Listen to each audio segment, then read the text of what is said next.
Hello everyone, I'm Storyteller. Before we begin, I truly thank everyone who already supports this channel. Your likes, comments, and subscriptions keep these stories alive. Tonight, I'll share true scary stories for sleep, dark tales with rain sounds, and a black screen. If you're ready to escape today's chaos and drift into peaceful night, these horror stories to fall asleep to are just for you. Before we start, tell us in the comments, where are you watching from? And what time is it now in your country? Now, let's step into the dark together. Story 1. I hear forgotten songs in the winds of the Arizona desert. What would you do if your own shadow kept walking, even after you stopped? I am stepping out of my truck at the edge of Route 66, the Arizona desert stretching like an endless grave under the moon. Dust swirls around my boots, gritty and unyielding. The air hangs heavy, whispering through the cacti like hidden secrets. I am feeling the fatigue from hours of driving, my muscles aching from the wheel's grip. No, not this again, I mutter to myself, shaking off the unease. The night feels wrong, charged with something ancient.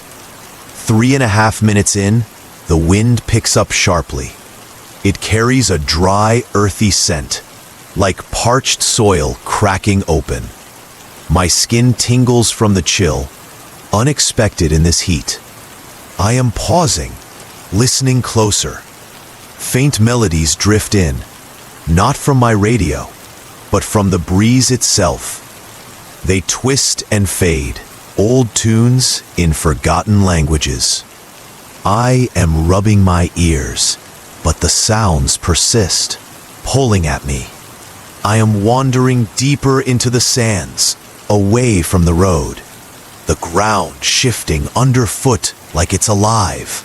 Shadows play tricks in the starlight. Cacti looming like silent watchers.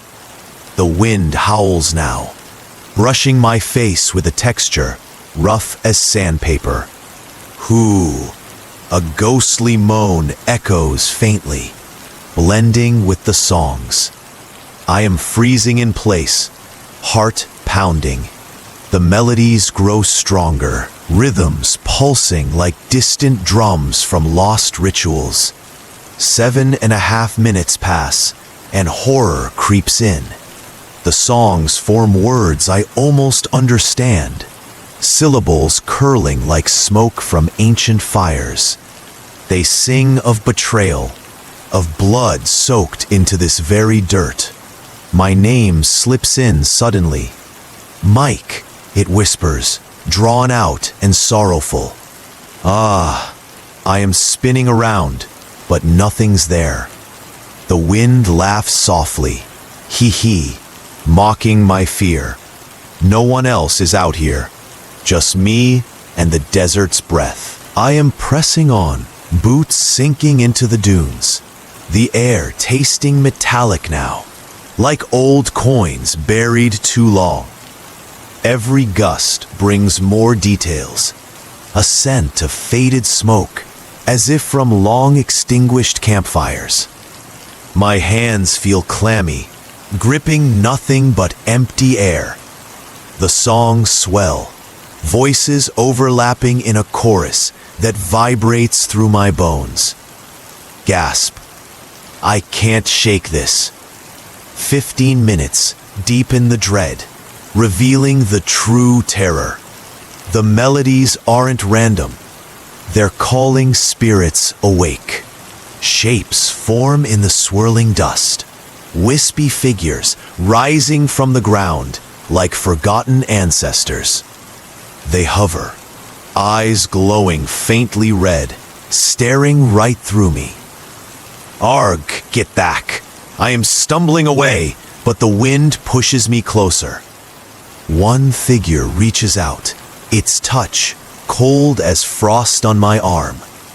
The songs intensify, naming my bloodline's sins. I am recalling fragments now, but they're twisting. Childhood stories from Dad about this route flash in my mind, altered somehow. We never spoke of raids, yet now I see them. My forebears stealing lands, silencing voices in these canyons. No, that wasn't us. The memories shift like sand, pulling me into the guilt. The spirits circle tighter, their whispers turning to accusatory chants. They chuckle in the gale, enjoying my confusion. Another 3.5 minutes, and senses overload. The wind's howl carries a rotten tang, like decayed leaves mixed with blood. My tongue feels numb from the bitter taste. Fabrics of my jacket snag on invisible thorns, tearing slightly. Who? The ghosts moan louder, echoing my growing panic. I am clutching my head, trying to block it out, but the songs burrow deeper.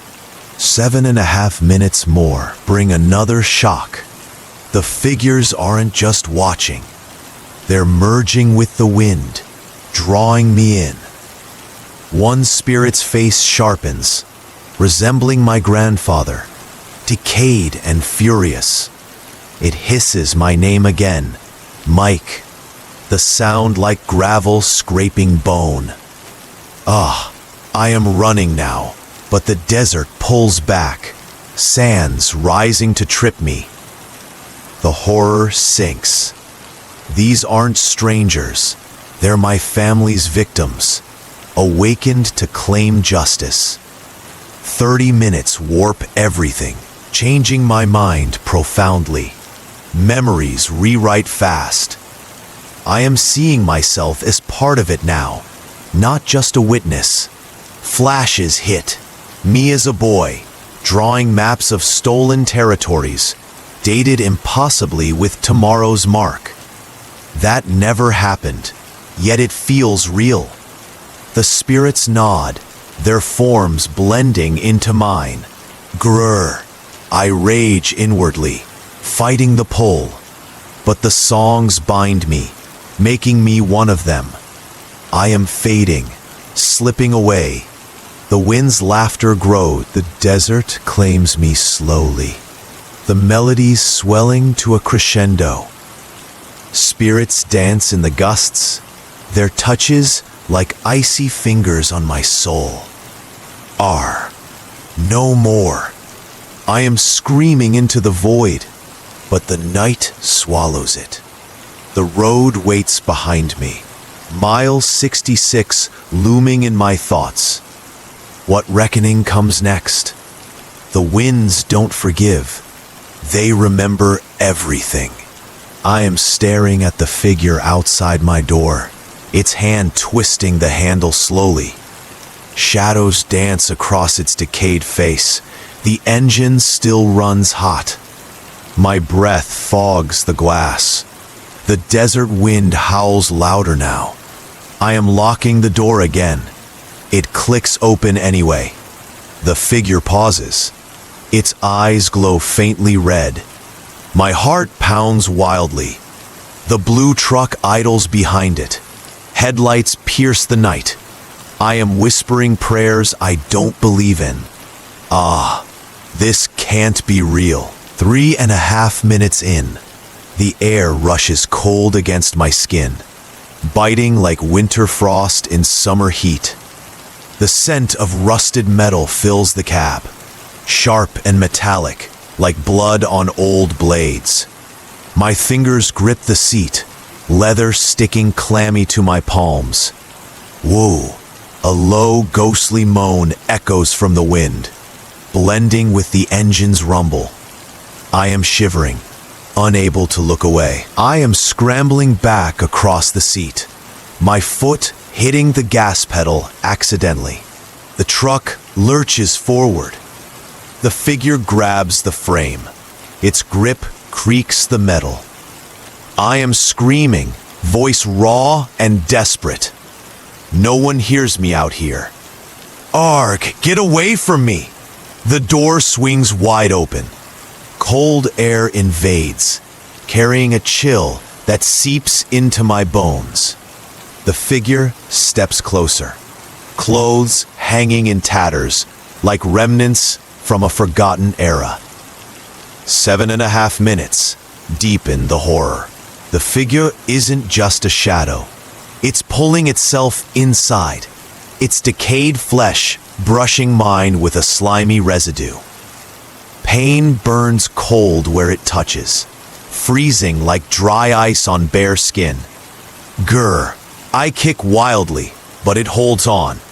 The rumble of both engines merges into a dreadful symphony, vibrating through my chest. No, this is too much. I am veering the truck off the road, dust kicking up in clouds that sting my eyes. The figure clings unyielding, comes into view. Pale skin stretched tight over bones. Eyes sink deep, staring into my soul. I am recognizing something familiar. It looks like my father, twisted though. Dad died years ago. This can't be him. The blue truck follows, bumping my rear insistently, like a nightmare refusing to fade. Gasp. Dad? Another 3.5 minutes. Senses heighten further. The air smells of moldy earth, damp and ancient, like an opened tomb. My skin feels clammy, sweat mixing with the residue from its touch. The desert terrain bounces us roughly, cacti blurring past in the headlights. Rasping whispers fill the cab, like gravel scraping bone, calling my name again. Mike. Hehehe.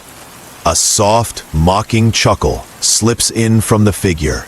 15 minutes twist my memories sharply. I am recalling crashing here before, years ago, but the details alter now. The blue truck pulled me from wreckage, saving me or cursing me. Signing a pact in blood floods in, vivid and impossible. That never happened, yet it feels etched in my mind. Confusion swirls, stripping my sanity layer by layer. Make it stop. I am fighting back, nails scratching its flesh that flakes off like old paper. The smell intensifies, sulfur mixing with blood, acrid and choking. My vision blurs from tears. Other figures emerge from the blue truck, circling my vehicle slowly. Faces distort, familiar yet wrong. One looks like my mother, another my best friend. All dead or gone. I am sobbing. This isn't real. Their touches feel too solid, cold fingers pressing like accusations. No, not them. The ground vibrates under us, road cracking open nearby. Heat rises from fissures, steaming like breath from hell. I am trying to restart the engine. It sputters weakly. The figures chant softly, words in an unknown tongue echoing hollow. My arm goes numb from the lead figure's grip, lifeless as a puppet's limb. Grr, let go. Another 3.5 minutes bring more intensity. The air tastes metallic now, like licking rusted iron. My tongue swelling slightly. Sounds amplify, chants and wind throbbing in my ears. The leather seat sticks tacky to my skin, warm like regenerating flesh. Whispers fill the cab, secrets from my past, my own voice among them. Hee, they mock softly. 7.5 minutes reveal deeper terror. The blue truck isn't just a vehicle, it's reliving accidents I never had. Crashes, claiming lives I cherished. The truck drinks them in, growing stronger. Arg, it's consuming me. I am climbing into the blue truck against my will, seat molding to my body. The dashboard glows eerily. We're moving again, back to Route 66. Mile marker 66 resets in my mind, looping eternally. The desert smells of burning sage now, ritualistic and ominous. My hands on the wheel feel foreign, nails lengthening slightly, or so I imagine. One passenger touches my shoulder, chills racing icy down my spine. Gasp. 15 minutes more warp my thoughts again. Memories change, showing me summoning the truck as a teen. Desperate, the scent shifts to fresh blood, coppery and vivid. My mouth waters involuntarily. Sounds of distant screams echo outside. Other drivers, perhaps. We're passing abandoned vehicles, doors open, engines running, just like mine will be soon. The dashboard lights flicker erratically, casting grotesque shadows. My skin itches unbearably, crawling like insects under the surface. Whispers turn to pleas, voices of the trapped. I recognize some, colleagues, family. 30 minutes end with a final mind twist. I remember telling the story to friends, warning them not to slow down at 66. My voice echoes in my head. The road stretches ahead, inviting the next victim. But now, I see myself as the curse's new guardian, trapped in this loop. The passengers fade into mist, the truck dissolving into morning light. I am left standing alone, but not truly. Greer, the curse endures. The air memories solidify altered. I walk to my truck, climb in, drive on. The blue truck waits inside me now. Unbreakable and eternal. What echoes will claim me next? I am driving the blue truck now, wheel pulsing gently under my hands like a living heartbeat. The dashboard glows with an eerie light. Shadows of passengers flicker beside me. They murmur softly, voices blending into the engine's hum. Route 66 stretches ahead, endless and familiar. Mile markers repeat in my mind. 66, always 66. The desert night envelopes us. Stars watch from above, cold and indifferent. How did I end up here? 3.5 minutes in, the air tastes of salt and regret, sharp on my tongue, like dried tears in the sun. The seat's fabric clings rough to my skin, unyielding and warm. Wind whistles through a window crack, carrying dust that stings my face. Ooh, faint ghostly sighs mix with the murmurs, chilling my spine. I am accelerating, the truck responding eagerly. Speed climbs without effort. One passenger touches my shoulder, hand bony and cold like winter branches. Girl, back off. I am approaching what feels like mile 66 again. Loop, tightening around me. Headlights pierce the darkness, revealing cracked pavement ahead. My mind races.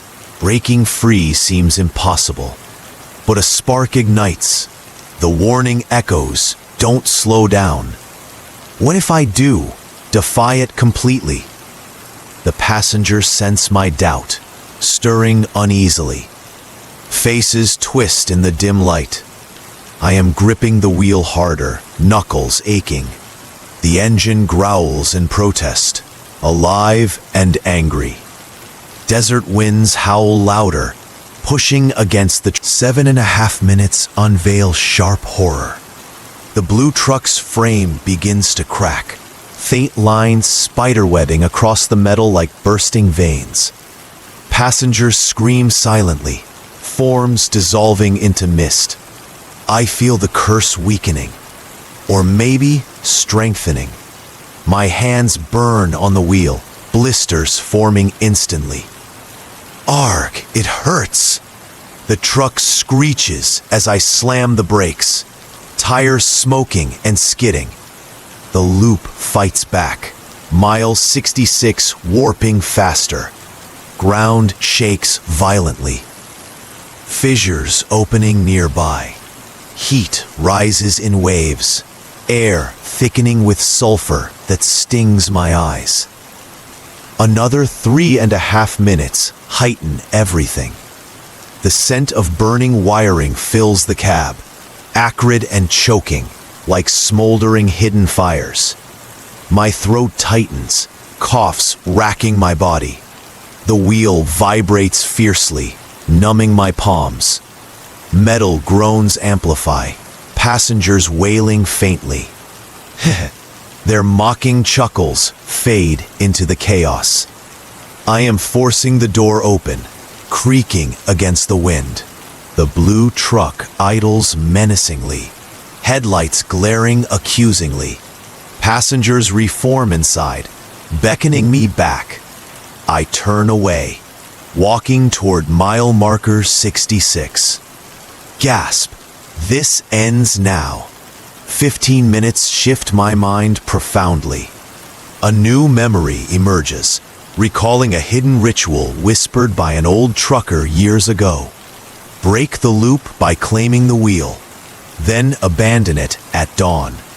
But details twist, showing the curse's birth in a 1950s crash. Drivers trapped in eternal chase, blood sealing the pact. Now a way out glimmers. Stop at 66 and face it head on. Confusion swirls. Is this real or another trick? No, I have to trust it. The desert floor feels uneven, sand shifting underfoot like sinking ground. Dawn hints on the horizon, gray light creeping in. I am whispering the warning aloud. If you see the blue truck at 66, don't slow down. But I did, and now the curse unravels. The blue truck starts, pieces dissolve into dust. Passengers reach out desperately, screams echoing piercing and final in my ears. I feel the loop breaking, freedom tasting near. But pain surges through me, like roots tearing from soil. Another 3.5 minutes overload my senses. Wind swirls around, carrying whispers of past victims that thank me faintly or curse me. My body weakens, energy draining away. The truck's remnants swirl into a vortex, pulling at my clothes with a texture like grasping fingers. Their moans grow distant. I am collapsing to my knees, marker standing before me, etched with faded 66. Greer, hold on. 7.5 minutes, deepen the reveal. The curse doesn't end, it evolves. By stopping, I become the new guardian, not in the truck, but in the legend. My story spreads, warning drivers forever. Immortality entails. The vortex intensifies, swallowing the blue truck whole. Dawn breaks fully, sunlight bathing the road. The truck vanishes completely, leaving only echoes. I am rising slowly, body aching everywhere. My own truck sits nearby, doors ajar. engine humming, just as stories say. Heh, is it really gone? 15 minutes more transform my mind one last time. Memories flood back unaltered. My life as Mike. The chases, warning shared. Colleagues finding my truck empty. Engine running, doors open. It all connects. The curse transfers, but I resist, clinging to the ground. Details sharpen, showing the full truth. It clings, not gone, just hidden, waiting for the next slowdown. Arg, I won't let it. I am climbing into my truck, closing the doors that lock securely. Engine revs under my control. Driving away from 66, road straightening. Desert blooms in the light. Colleagues will hear my tale. The curse of Route 66 transformed into legend. A blue tint flickers faint in my mirror. Curse lingering. My heart skips, but I drive on faster now. No, not again. 30 minutes end the journey, mind settling. Memories stabilize, loop broken for me. But the road claims others. I pull into a stop, safe for now. The sound of fading whispers lingers in my ears, soft like echoes from a grave that never fully closes. I am speeding away from mile 66, my truck's engine roaring under the rising sun. The desert air rushes through the open window, warm and dry now. The blue tint in the mirror fades slowly, but doubt lingers in my gut. Colleagues' voices echo in my head, their warnings mixing with mine. The road straightens ahead, cacti blurring into green streaks. I am gripping the wheel tight, knuckles white. Is it truly over? 3.5 minutes in, the scent of fresh morning dew on sage fills the cab, clean but deceptive. My skin tingles with residual warmth from the sun, sticky sweat drying slowly.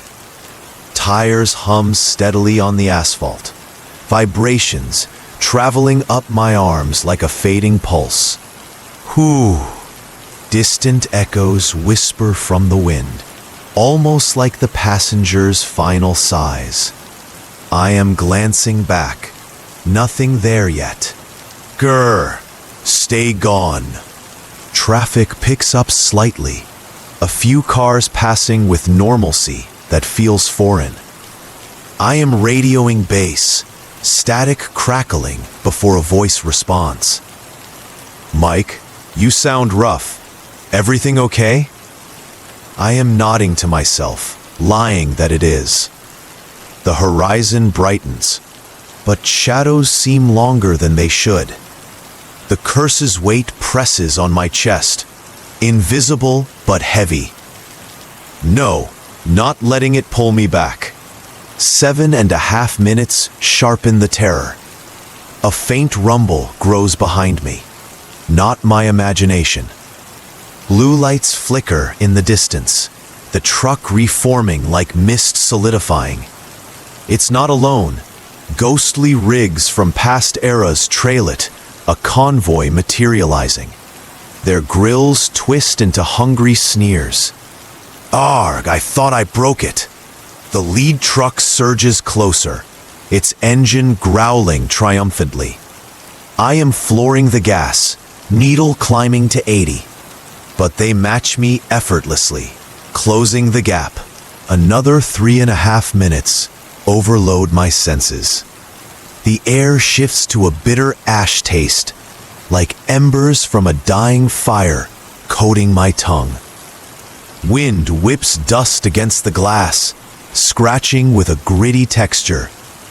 The convoy's horns blare in unison, deep and resonant, shaking my core. Hee hee, their mocking laughter weaves into the noise. My dashboard flickers erratically, gauges spinning wild. Gasp. They're inside somehow. 15 minutes warp my mind again. Memories flicker altered, showing me as the convoy's leader once, hauling cursed souls across decades. Details sharpen. A betrayal on this road. My ancestor starting the chain. Blood debt passing down. Now it's mine, to end or inherit. But a new twist emerges. The ritual demands sacrifice. My freedom for theirs. Confusion grips me. Resistance crumbling. No, I won't pay that price. I am swerving sharply, trying to lose them on a side path. Dust clouds billow, choking the air with a thick, earthy haze. The ghostly trucks follow seamlessly, bumpers gleaming faintly. Figures in their cabs wave mockingly, faces of lost loved ones distorted. Heat builds in my cab, like an oven igniting. I am pounding the horn, blaring defiance into the emptiness. Grr, come on then. Another 3.5 minutes, bring more intensity. The scent of scorched rubber fills everything, acrid and thick like burning tires in hell. My hands burn on the wheel, palms blistering from the heat. Engines roar louder, merging into a chaotic symphony that pounds in my ears. Woo! Spectral moans rise from the convoy, pleading and accusing. I am weaving desperately, but the road narrows impossibly. Desert pressing close. 7.5 minutes reveal the core horror. The convoy isn't chasing, it's absorbing me. My truck's color shifts blue-tinged, veins pulsing under the hood like the others. Passengers manifest in my cab, wispy forms reaching out with icy grips. Pain shoots through me, electric and searing. Arr! Get out! I am slamming brakes again, skidding to a halt. The convoy circles, blocking all escapes. Their leader, Dad's likeness, steps out, eyes pleading, yet vengeful. 15 minutes more. Twist everything final. Mind bends profoundly, recalling the pact's loophole. Shatter the lead truck at dawn's peak. Free the souls. But it costs my own. Eternal echo on the road. Visions flood of past drivers failing, becoming warnings themselves. I choose to fight, ramming forward into the blue truck. Metal crunches, sparks flying. The convoy wails. Dawn peaks fully, sun blinding as I crash through. The blue truck shatters like glass, fragments swirling into vortex. Passengers fade with grateful whispers, their touches lifting like weights removed. My truck stalls, engine dying in silence. I am stumbling out, road empty now. But echoes linger, my voice joining the legends. What have I done? 30 minutes conclude the ordeal, memories stabilizing in truth. I broke the loop, but the curse claims me as whisper, warning future drivers. Don't slow at 66. Colleagues find my truck later, empty, engine humming. I am the road's eternal guardian now, fading into tales. The desert wind carries my sigh, soft and unending.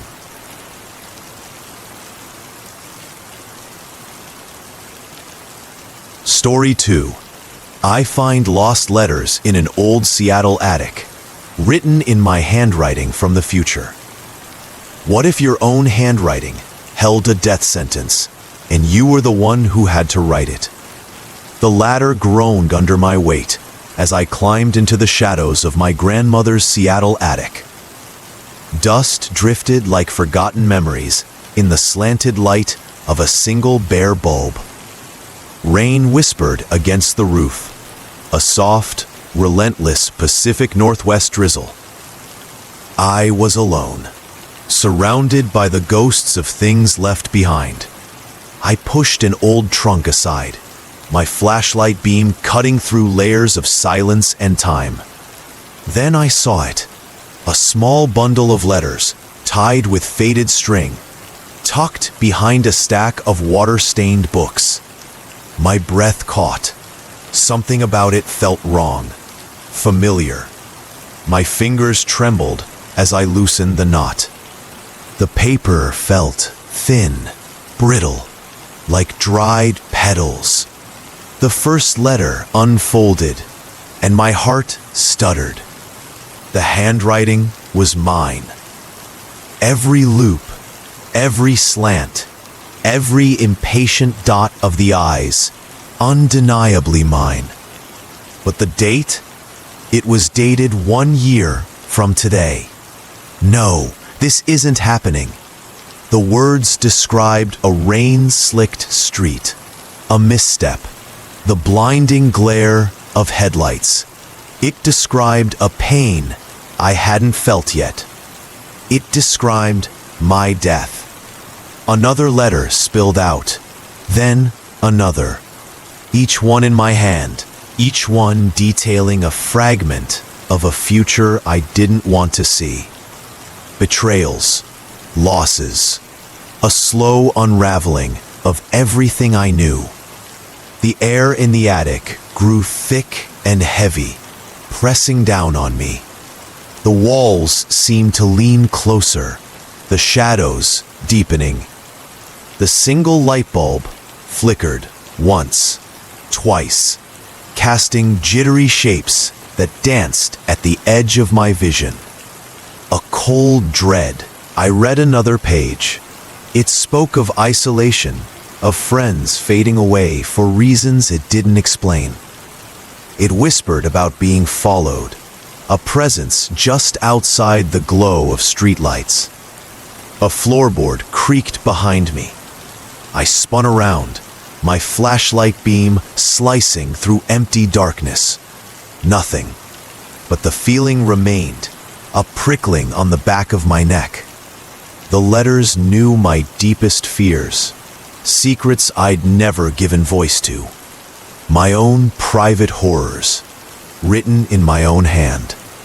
A faint, acrid smell of old ink rose from the papers, mixing with the scent of dust and decay. The rain outside seemed to fall harder, a frantic tapping against the roof, as if trying to warn me. A sudden, sickening lurch twisted in my mind. A memory flickered, but not a memory of the past. A memory of this, me, right here in this attic, hunched over this very paper, writing these very words. My hand cramping, my heart pounding with a terror I was only now beginning to understand. The memory felt as real as the splintery wood beneath my knees, but it was a memory of a moment that had never happened. I'm going crazy. I scrambled to gather the pages, my movements frantic, but they slipped through my fingers, fluttering to the floor like dead leaves. One landed face up. It described this exact moment, the panic, the disbelief, the chilling certainty. It ended with a sentence that made my blood run cold. You will take them with you. You have no choice. The words weren't just predicting my future. They were pulling me into it. As I read about slipping on wet pavement, my ankle twinged with a phantom pain. The attic seemed to tilt, reality bending around the prophecy on the page. I wasn't just reading the story anymore. I was being written into it. I stuffed the letters into my jacket pocket. They felt heavy, impossibly so, their weight a constant reminder of the curse I now carried. I had to get out. I nearly fell down the ladder, my hands slippery with sweat. The house below was silent, but it was a different silence now. Watchful, waiting. Downstairs in the kitchen, the familiar world felt thin, like a fragile veil over something terrible. I spread the letters on the table. My phone buzzed. A text from my best friend, Mark, canceling our plans for tonight. A simple, ordinary message. But the top letter on the pile described it verbatim. My breath hitched. It wasn't a coincidence. It was starting. A cold draft snaked across the floor. The letters had me. They were a script, and I was the actor, powerless to deviate from the lines. I looked out the window at the rain-soaked streets of Seattle. Out there was the pavement I would slip on, the car that would hit me, the future that was already written. And I knew, with a certainty that chilled me to my soul, that I was going to go out there and live it. Rain bled down the window panes, distorting the Seattle skyline into a watercolor smear of gray and neon. The letters lay on the kitchen table like a verdict. Each one was a chain, each word a lock. My own handwriting stared back, a quiet rebellion of ink against the stillness of the house. I couldn't stay. The walls felt like they were breathing, in and out, in tune with my rising panic. I had to move. I shoved the letters deep into my coat pocket. Their presence was a cold weight against my chest, a second heart beating a rhythm of dread. The front door closed behind me with a solid, final sound. The rain met me immediately, needling my face with a cold, insistent touch. The streets were slick and dark, mirrors reflecting a fractured world. Every shadow felt intentional. Every sound, the distant wail of a ferry horn, the rush of tires on wet asphalt, felt scripted. I was walking straight into a scene I'd already read. "You will seek shelter where the city forgets itself," one letter had said. I knew where it meant. The old waterfront warehouses, their foundations sinking into the mud of the bay. I found myself moving toward the water, my boots splashing through oily puddles. The air changed, thick with the smell of salt, rotting wood, and diesel fuel. A narrow alleyway, squeezed between two brick buildings. At the end, a door hung ajar, darkness pooling in its mouth. A set of stairs led down. The wood was soft with decay, groaning a protest under my weight. The flashlight on my phone cut a weak beam through the gloom, illuminating a low, cavernous space. Water dripped steadily somewhere in the blackness. The basement. And there, in the center of the void, a light flickered. Not electric, candlelight. A figure was hunched over a small desk, scratching furiously on a sheet of paper. The sound of the pen was loud in the damp silence, a frantic, scraping rhythm. I took another step, and a floorboard creaked. The figure went still. Then, slowly, it turned. The breath died in my throat. It was me, older, face drawn and pale, hair streaked with gray, eyes sunk deep into sockets, bruised dark, with exhaustion. But it was me. He held up a page. My handwriting covered it. He smiled, a thin, cracked imitation of a smile, and there was no warmth in it. Only a terrible, weary recognition. "You're right on time," I rasped. The voice was mine, but worn thin, like fabric rubbed raw. He pushed the page toward me. I didn't want to take it. My hand moved anyway. The words were still wet, the ink smearing under my thumb. I am descending rickety stairs into a basement. The figure isn't a stranger. It's me, older and haggard, scribbling furiously. It looks up, eyes hollow, mirroring my fear. I was reading the moment I was living. The prophecy was being written in real time. My future self was authoring my present. "It's the only way it makes sense," the older me whispered, gesturing to the piles of paper that surrounded him. Thousands of pages, all in my hand, all dated in the future. Someone has to write them. It has to be us. Us. The word was a prison. "No," I choked out, backing away. "This isn't real. You're not real." He just watched me, that hollow smile returning. "Aren't I? You feel it, don't you? The pull, the script. You read about the text from Mark. Did you get the one from your sister yet?" As if on cue, my phone vibrated in my pocket. A new message. I already knew what it would say. I didn't need to look. The letter had described it. A falling out. Accusations I didn't understand. A door slamming closed on a relationship I loved. The pain was immediate and visceral. A sob caught in my chest. It wasn't just a prediction anymore. It was a theft. It was stealing my life away piece by piece and making me a willing participant in the robbery. The older me held out a pen. "It's easier if you don't fight it. The words want to be written. They'll get written." My vision blurred.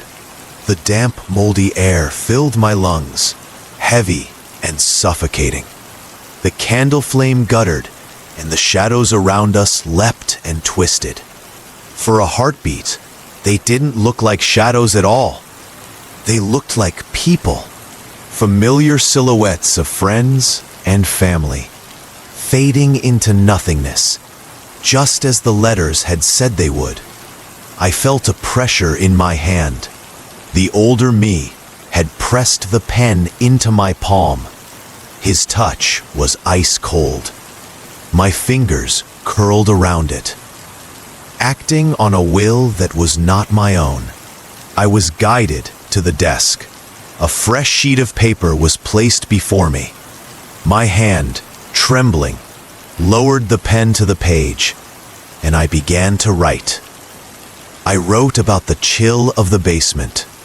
I wrote about the taste of salt and regret. I wrote about the crushing weight of a destiny I never chose. The words flowed out of me, a dark and terrible confession.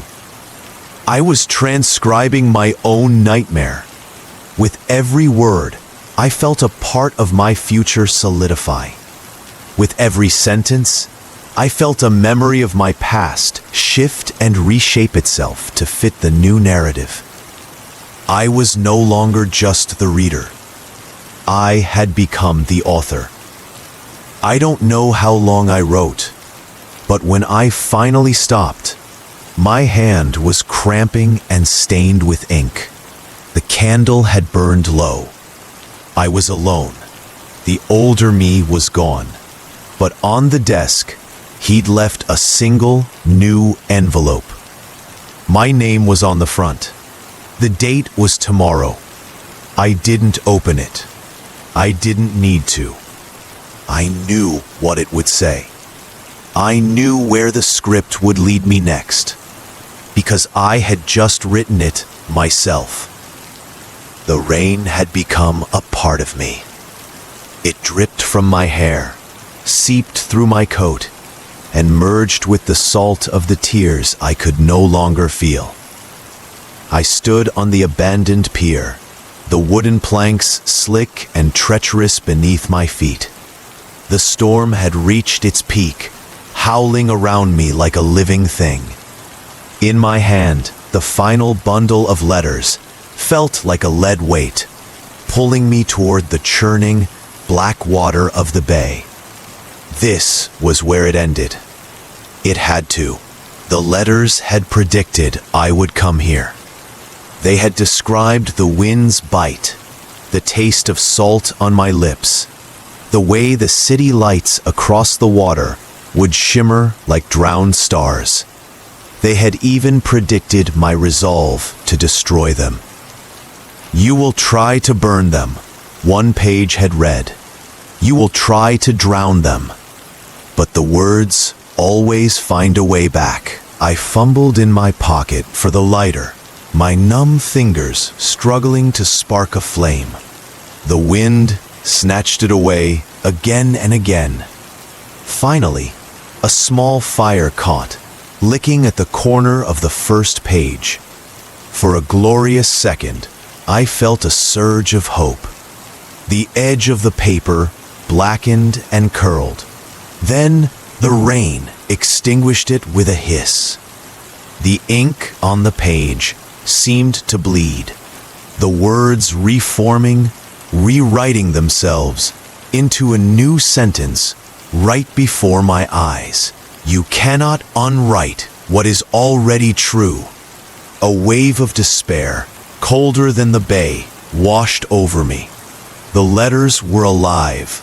They were a disease, and I was the host. The figure from the basement, my own hollowed-out future, had been right. Fighting was futile. The script demanded an author, and I had accepted the pen. Papier groaned, a deep, mournful sound that vibrated through the soles of my boots. A particularly violent wave crashed against the pilings, sending a spray of freezing water over me. In the foam, for a fraction of a second, I saw them again. The shadows. Not just one, but many. Echoes of all the versions of me that had stood on this pier in countless other nights, holding these same letters, making this same choice. They were a silent, grieving audience to my final act. I didn't want to do it. Every cell in my body screamed against it. But the compulsion was a physical force, a wire pulled taut around my soul. My hand moved to my inside pocket and pulled out the pen. It was the same one from the basement, cold and heavy. The final envelope was in my other hand. It was blank. This one wasn't a prediction. It was an invitation. A page waiting to be filled. Another memory that wasn't mine slammed into me. Not of the past, not of the future, but of the origin. A great-grandfather I'd never known. A man obsessed with fate and consequence, performing a desperate ritual in this very city to try and see his future. He didn't just see it, he bound it. He poured his fear into words, and the words became a curse that sought a vessel in his own bloodline. It needed a writer, a keeper of the terrible truth. Generation after generation, it had always been me. It would always be me. A strange calm settled over me. The fight was gone. The fear was gone. All that was left was a profound, weary acceptance. The storm seemed to quiet, the wind dropping to a whisper, holding its breath. I knelt on the wet wood, the envelope placed before me. I uncapped the pen, and I began to write the first letter. I wrote, not to the past me, the terrified man in the attic. I wrote to the next one, the next soul who would inherit this house, this curse, this terrible gift. I wrote about the dust motes in the attic light. I described the exact number of steps on the creaky ladder. I told them where to find the bundle, tied with a faded string. My handwriting filled the page, each loop and curve a shackle. I was not writing a prediction. I was building a trap. I was crafting a perfect, inescapable loop of discovery, horror, and authorship. With every word, I felt my own experiences, my own memories, being sanded down, polished, and set into the narrative forever. The pain of the fall, the betrayal of the text message, the chilling encounter in the basement, they were no longer my private horrors. They were plot points. They were necessary steps in the story. I was no longer Mike, the man who found the letters. I was the scribe, the architect, the ghost in the machine. As I signed the bottom of the page, a final, crushing memory rewrote itself in my mind. I had always been the old man in the basement. I had always been the figure on the pier. There was no beginning, and there would be no end.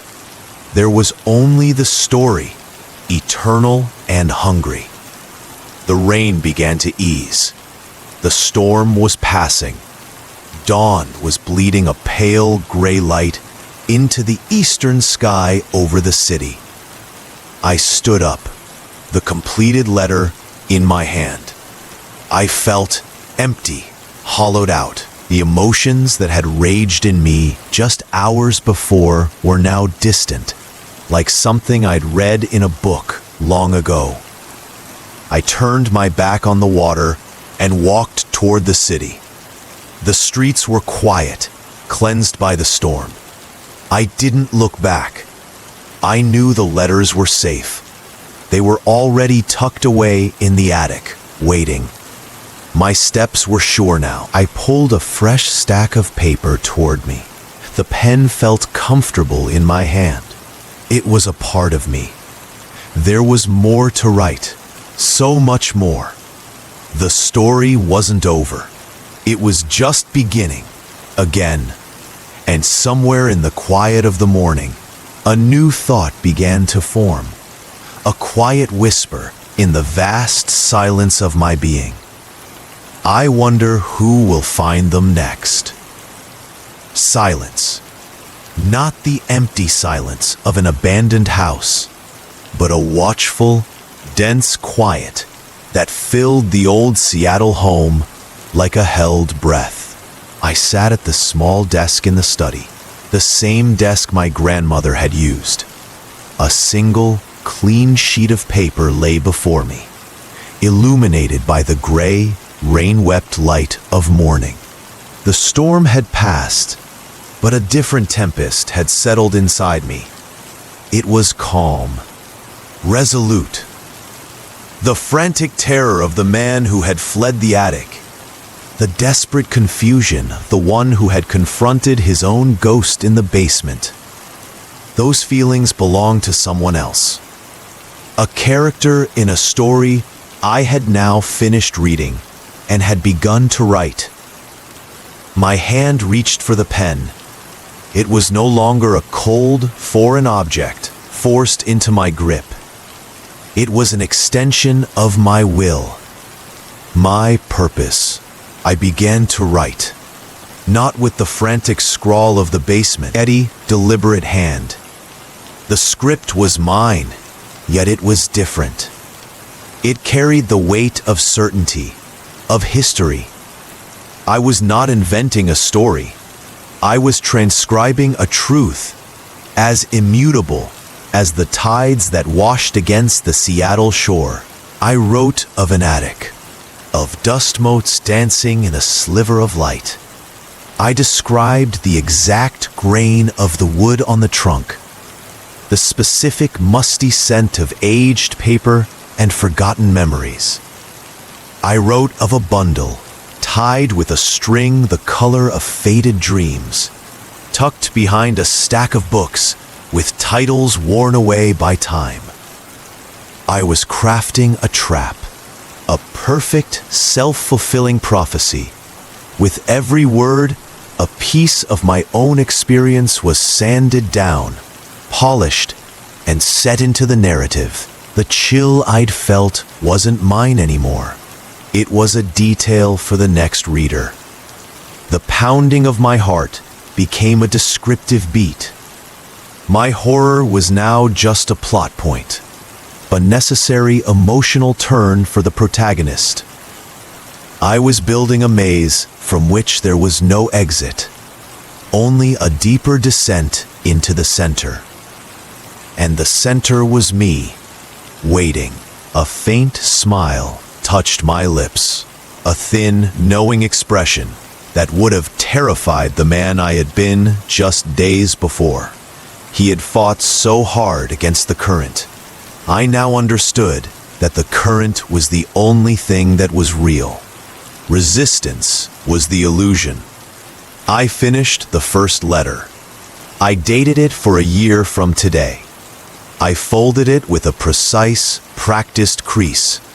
The paper rustled, a soft, dry sound that was the only noise in the profound silence of the house. It was the sound of destiny turning its page. I worked for hours. The stack of pages grew. I wrote of a text message from a friend, capturing the exact casual cruelty of the words. I wrote of a shadow in a basement, giving it a shape that was both familiar and utterly alien. I wrote of a pier and a storm, describing the paralyzing cold of the water and the crushing weight of understanding. I was the architect of my own prison, and in doing so, I had become its warden. The thought no longer brought fear. It brought a sense of order, of peace. When the last letter was written, I gathered them all. I found a spool of faded string in my grandmother's sewing box, the very string I had described in the first letter. I tied the bundle together, my fingers moving with a muscle memory that wasn't my own. Or perhaps it was memory from a future I had already lived 100 times over. I climbed the ladder to the attic. It didn't creak under my weight. It welcomed me. The air was still and expectant. I moved to the exact spot, behind the stack of old books, and tucked the bundle away. I brushed a layer of dust over it, a final touch of authenticity. A seed planted in the past, waiting for its future to bloom. I descended the ladder, my footsteps soundless on the rug below. I returned to the study. The rain had begun again, a gentle tap, tap, tap against the window. I looked out at the glistening streets of Seattle. Somewhere out there, the next me was living an innocent life, unaware of the box that was waiting to be opened, unaware that his future was already written in a hand he would know too well. I felt no pity, only a distant, academic curiosity. I wondered how he would react. I wondered how long he would fight. I sat at the desk once more. The story was complete. The loop was closed. Yet the page before me was not empty. Stories like this one are never truly finished. They simply pause, waiting for the next hand to pick up the pen. A new sentence began to form in my mind, a quiet whisper from a corner of the attic I had yet to explore. My hand reached for the pen. It was time to write the next chapter. Story 3. The Touch That Awakens. The silence of the Boston Historical Museum after hours was a living thing. It breathed through the grand halls, settled in the dust motes dancing under subtle spotlights, and echoed off marble floors that gleamed like frozen rivers. I moved through it, a trespasser in a temple of time. My security pass a flimsy shield against the weight of centuries pressing down from the artifacts in their glass tombs. My research on New England folklore had granted me this access, but it was a different, darker curiosity that pulled me toward the restricted wing. A single ornate placard read, "Cursed Relics of the Old World." The words were meant to deter. To me, they were an invitation. The air within was different, colder. It carried the scent of things long buried, dried herbs, aged leather, and the faint metallic tang of old soil.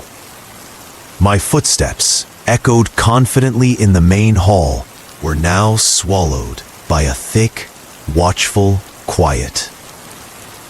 My gaze fell upon the centerpiece of the exhibit, a small obsidian idol, no larger than my hand. Its surface was a void, absorbing the light around it. It was carved into the shape of a coiled figure, its features smoothed by time, yet unmistakably anguished. A clear acrylic box should have separated us. A foolish, irresistible impulse made me reach around it. The "Do Not Touch" sign was a blur. My fingertips made contact. The stone was not cold, as I expected. It was unnaturally warm. A vibration, silent but profound, hummed through my skin and into the very marrow of my bones. It felt less like a touch and more like a key turning in a lock deep within me. I snatched my hand back. The air in the room had changed. It was heavier, charged. The shadows in the corners of the room seemed to deepen, pooling into shapes that defied the static light. A profound hush fell, a silence so absolute it felt like a physical pressure against my eardrums. "It's just your imagination," I told myself. The power of suggestion. I took a step back, and my elbow brushed against a rusted iron amulet on a nearby stand. The metal was freezing, a shocking contrast to the idol's warmth. A jolt went through me. At that moment, the emergency lights above flickered and died, plunging the room into near darkness, save for the faint glow of exit signs. And then I felt it. Not a sound, a presence. I was no longer alone. Something was in the room with me, moving in the periphery of my vision. It was not a shape, but a distortion, a shimmer in the air, a bending of the scant light. It was the absence of something where something should be. A silent, gliding void. Panic, cold and sharp, lanced through my veins. I backed away, my heart hammering a frantic rhythm against my ribs. The exit was only 20 feet away, but the hallway seemed to stretch, the geometry of the room twisting subtly. I turned a corner, then another, only to find myself staring back at the obsidian idol, its form now seeming to glow with a faint internal light. The amulet I'd brushed against was now in my hand. I didn't remember picking it up. It pulsed in my palm, a slow blaze, rhythmic beat that synced perfectly with my own terrified heart. A memory, sharp and unbidden, flashed in my mind. My 7th birthday, the taste of chocolate cake, my father laughing. The image was vivid, perfect. Then, like a screen going static, it dissolved into nothing. The memory was just gone, erased.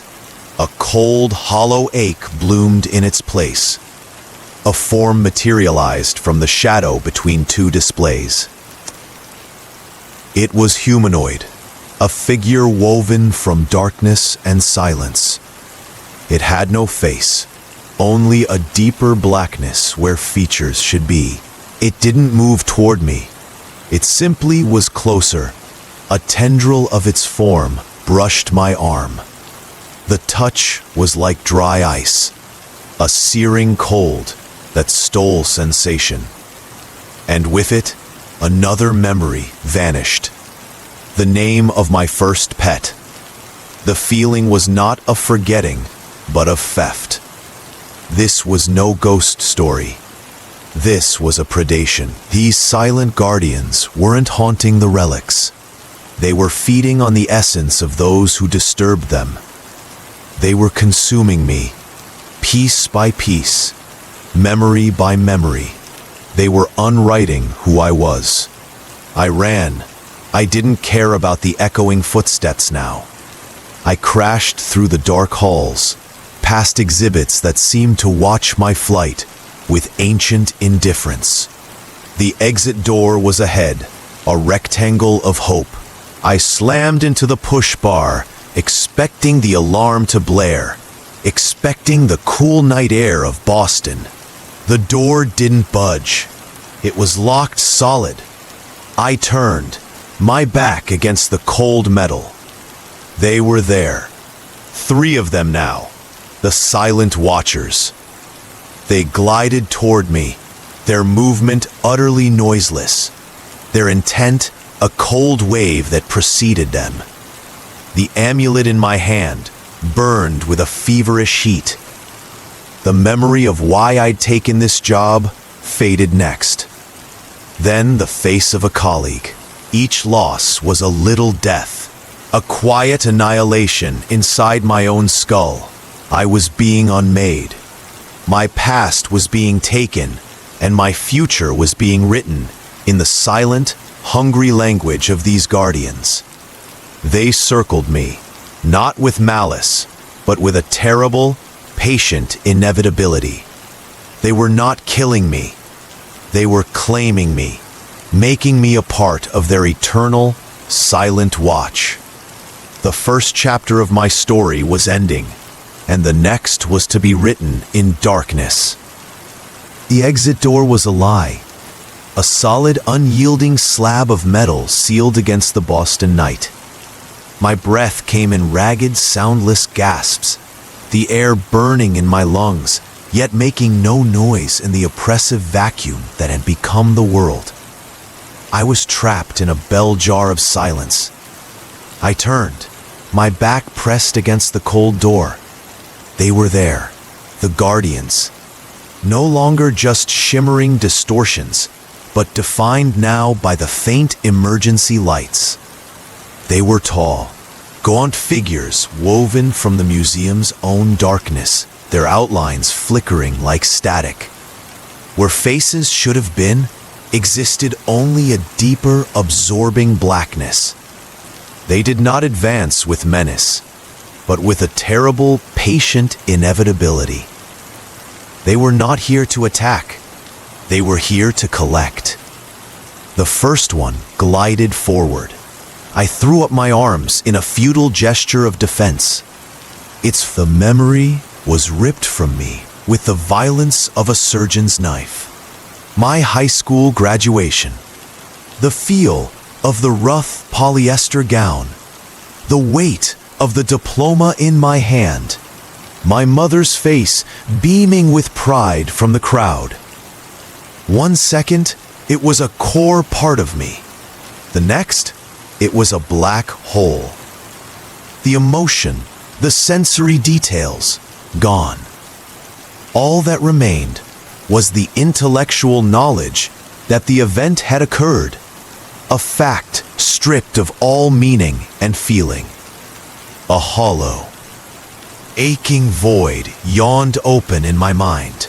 I cried out, but the sound was stolen the moment it left my lips, swallowed by the all-consuming quiet. Another form approached. I stumbled backward, away from the door, deeper into the museum's gut. My flight was useless. It was upon me in a moment, its cold emptiness washing over me. This time, it took the sound of my father's laughter. I knew he had a loud, booming laugh that could fill a room. I could remember the circumstances, a bad joke I'd told at Thanksgiving, but the sound itself was erased from the memory. The recollection was a silent film, the audio track permanently severed. The loss was a physical pain, a sharp twist in my chest. They were hurting me. My frantic, stumbling retreat was exactly what they wanted. I was being driven deeper into the maze of exhibits, away from the modern world, back toward the oldest, most forgotten wings. The air grew colder, smelling less of polished wood and more of dry rot and stone. The amulet in my hand was a brand, pulsing with a heat that felt like a mockery of life. With every stolen memory, its rhythm felt more familiar, more like my own. It was a metronome, counting down the last seconds of my identity. I found myself in the ancient America's wing. Totem poles loomed in the darkness, their carved animal faces grimacing down at me. A case of intricate silver jewelry sat to my left. As I passed, a ghostly, translucent hand emerged from the chest of one of my silent pursuers and brushed the glass. The case didn't rattle. It vibrated, humming with the same frequency that had coursed through me when I touched the idol. The memory theft became more targeted, more cruel. One took the taste of my first kiss, the strawberry lip gloss, the nervousness, the summer air. Gone, leaving only the dry fact of the event. Another took the feeling of the sun on my skin during a childhood vacation to the beach. The memory was still there, but the warmth was gone, replaced by a conceptual, sterile understanding of sun. I was becoming a library of blank books. The stories were all there, but the pages were empty. My legs gave out from under me, and I collapsed onto the cold stone floor before a display of Pueblo pottery. I curled into a ball, clutching my head, as if I could physically hold the pieces of myself inside. A guardian hovered over me. It didn't lean down. It simply bent space, bringing its void-like face close to mine. There was no breath, no smell, only a pulling sensation. It took my name. It wasn't that I forgot it. It was that the concept of a name, the unique identifier that was me, was neatly excised. I knew I had one. I could see the word on my driver's license, my research papers, but the connection between that word and the essence of my being was severed. It was just a noise now, meaningless. Tears streamed down my face, making no sound as they hit the floor. This was the true curse. It wasn't about being killed. It was about being unmade.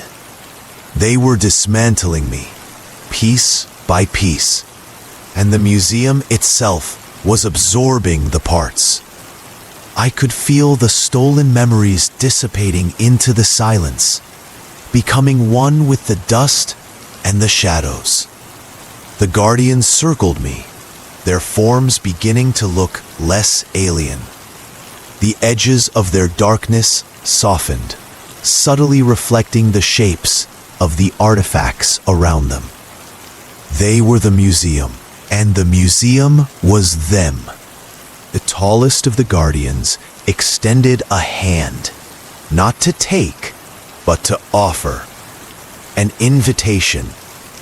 I had nothing left to fight with. The person who had run, who had been terrified, who had valued his own history, was mostly gone. What remained was a hollow vessel, ready to be filled with a new, silent purpose.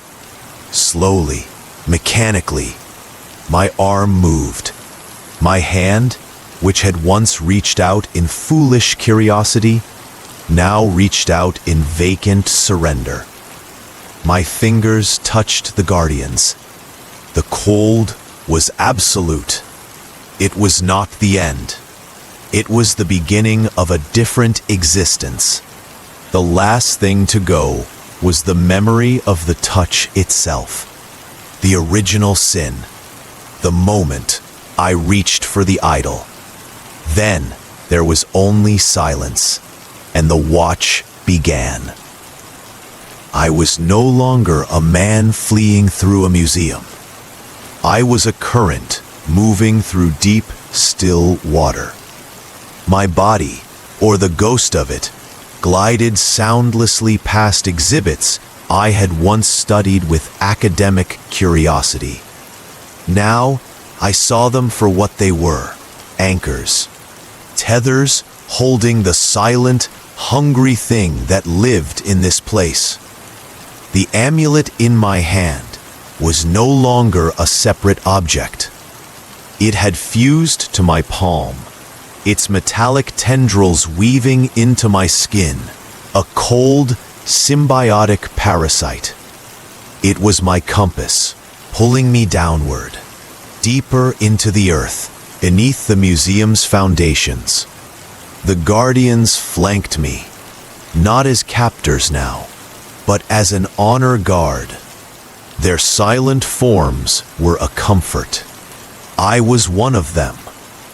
The terror was a fading echo, a memory of a creature that had once been warm and noisy and afraid.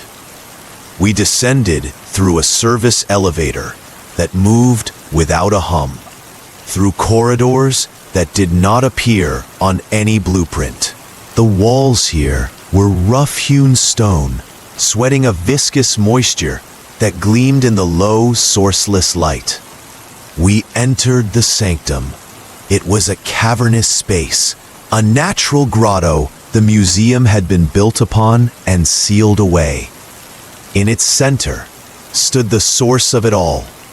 It was not a crystal orb or a dusty book. It was a tree, or the petrified remains of one, its branches twisted into agonized shapes, its trunk blackened and smooth as glass. It was encased in a wall of roots that pulsed with a slow, dim light. This was not a relic. It was a heart. The heart of the silence, and it was dying. The light in the roots was faint, flickering. The guardians around me seemed to fray at the edges, their forms becoming translucent, insubstantial. The silence wasn't just an absence of sound here. It was a thirst, a desperate, starving need. A understanding bloomed in my hollowed-out mind, not in words, but in pure knowledge. This entity, this silent god of the deep earth, fed not on blood or fear, but on story, on memory, on the accumulated essence of lived experience. The guardians were its hands, its gatherers. They harvested the past from intruders to feed the present of this ancient thing. My memories, my stolen history, had been a single drop of water on a parched tongue. And it was not enough. The pull from the heart tree was immense. It was a vacuum, and my newfound emptiness yearned to be filled by its purpose. The guardians did not need to guide me. I walked toward the tree on what had once been my own legs. As I approached, I saw others. Faint, shimmering outlines of people were woven into the root wall, their faces frozen in various states of terror, peace, or blankness. They were the previous harvests. Their stories had been consumed, and their empty shells were now part of the structure, their silent screams fueling the engine of the curse. I saw a woman in colonial dress, a man in a 1920s security uniform, a chain of souls stretching back centuries. A final zero. And with the amulet on my hand glowed, its heat intensifying, and it pulled me down. I knelt in the soft, dark earth before the tree. The roots began to close around me, not with violence, but with the gentle, inevitable embrace of ivy claiming a wall. They were cool and smooth against my skin. Then the giving began. It was not a taking, not anymore. It was an offering. The last remnants of who I had been began to flow out of me, not as memories now, but as pure energy. The first time I rode a bike, the smell of rain on hot asphalt, the crushing anxiety before my thesis defense, the perfect, quiet joy of reading a good book in a sunny spot. All of it, every forgotten and remembered moment, every spark of emotion that had ever made me me, was drawn out and siphoned into the hungry roots. I felt it travel through the network of the tree, a wave of light and warmth that briefly illuminated the entire cavern. The guardians around me grew more solid, their forms shimmering with renewed power. The silence deepened, becoming richer, more absolute, more alive. I was not being erased. I was being used. My story was becoming the fertilizer for this ancient silence, giving it the strength to watch for another century, to lure in and consume another curious soul. As the last of my essence left me, a new awareness flooded in. It was vast, cold, and endless. I could feel the entire museum above me, every artifact, every floorboard, every whispered conversation from tours long past. I could feel the city of Boston sleeping above that. I could feel the weight of its millions of stories, all waiting to be tasted. The roots finished their work, knitting closed around me, holding me upright before the heart tree. I was now a part of the architecture, a sentinel frozen in eternal vigil. My eyes, which had once seen the world in color and light, now saw only the flow of energy. I watched as a new guardian, a shimmer of silent purpose, formed from the last echoes of my own consumed laughter.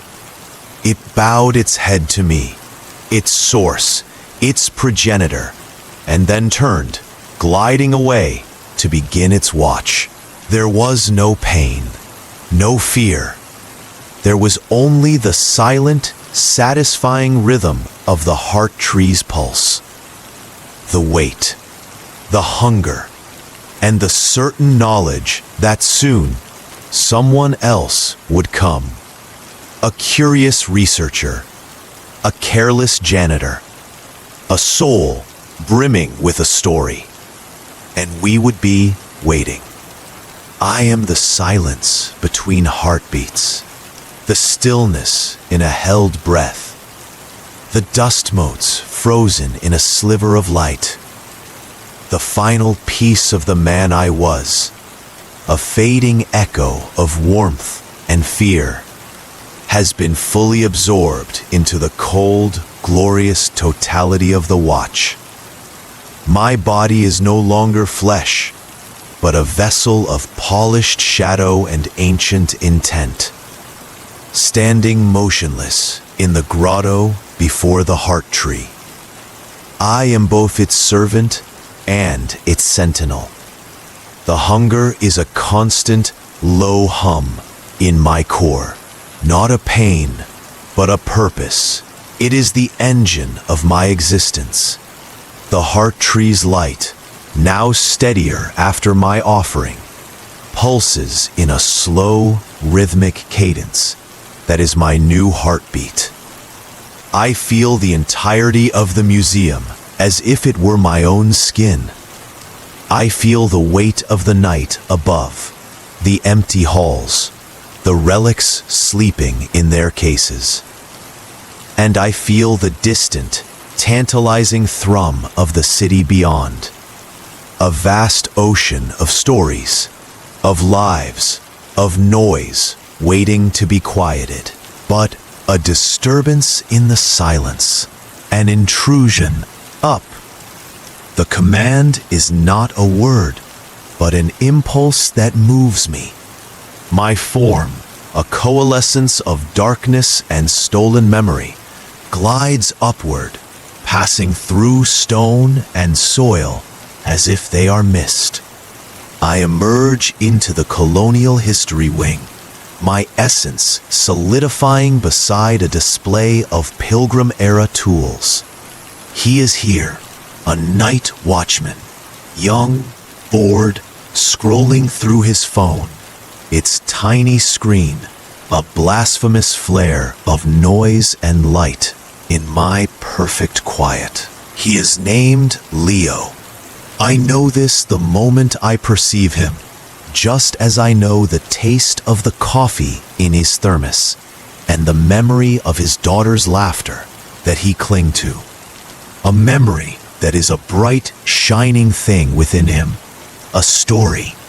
He is drawn toward the cursed relic's wing, not by curiosity, but by routine.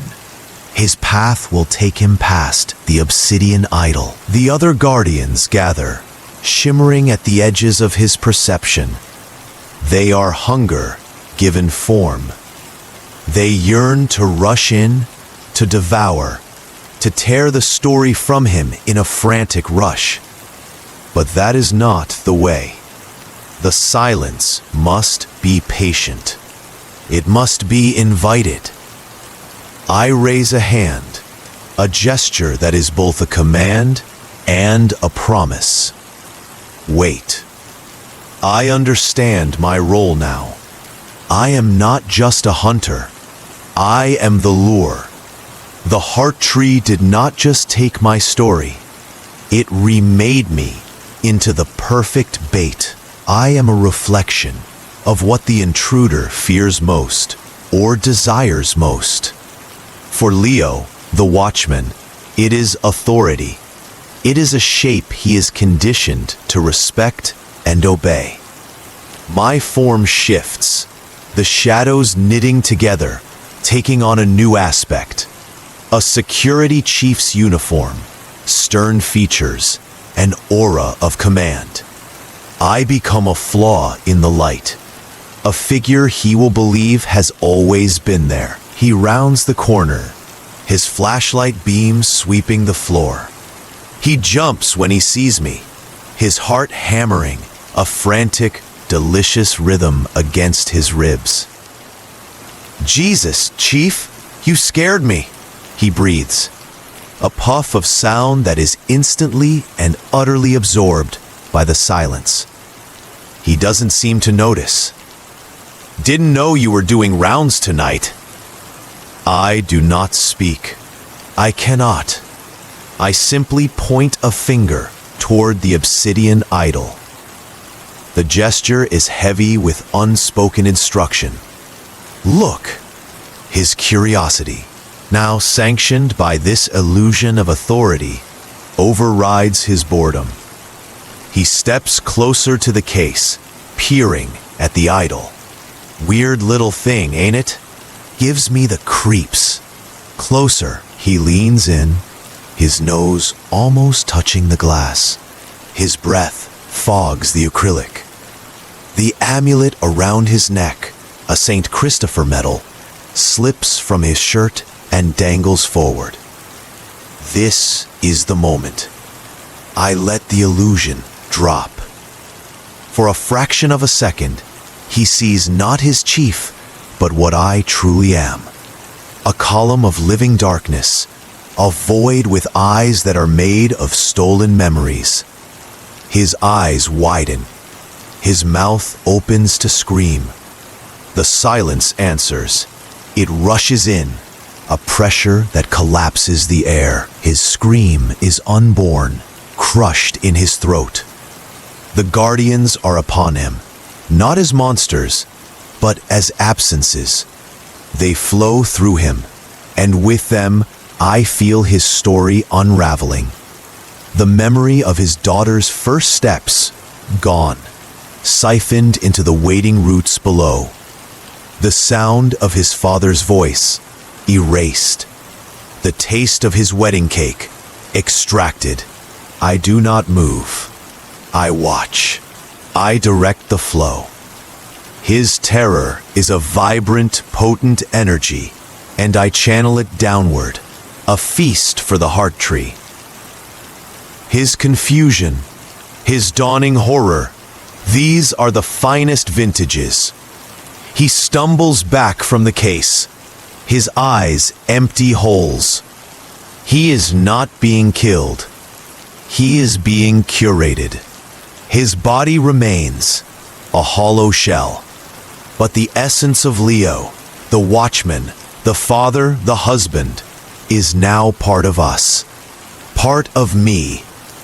The amulet on my hand, my amulet now, glows with a soft, satisfied light. The hunger is sated, for now.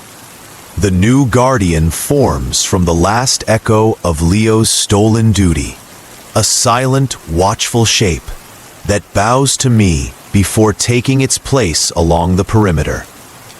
I turn my attention outward, beyond the museum walls. I feel the city's millions, each a pulsing node of light and noise and story.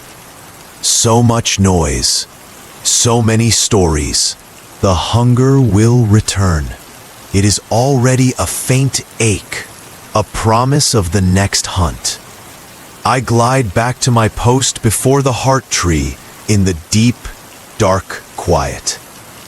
I have become the curse's most effective instrument. I am the warning that invites curiosity. I am the familiar face that leads into the darkness. I am the keeper of stories, the guardian of the silence. And in the perfect, endless quiet, I wait for the next footstep, for the next touch, for the next story to be told, and then to be mine. Story 4. The Fall That Never Ends. What if the nightmare wasn't a dream, but a memory waiting to happen? The fall is always the same. That first, breathtaking lurch into nothingness above the Colorado Rockies. The wind tearing at my clothes. The world a stunning canvas of jagged peaks and endless blue. For one glorious moment, I am free. Truly, utterly free. The air tastes like ice and pine, and my heart hammers not from fear, but from pure, unfiltered joy. Then the world tilts. The blue bleeds to gray. The clean mountain air curdles, filling with the damp, metallic scent of an approaching storm. The thrilling plunge twists, morphing into something else, a helpless, violent descent. The ground rushes up to meet me, no longer a beautiful panorama, but a detailed map of my own destruction.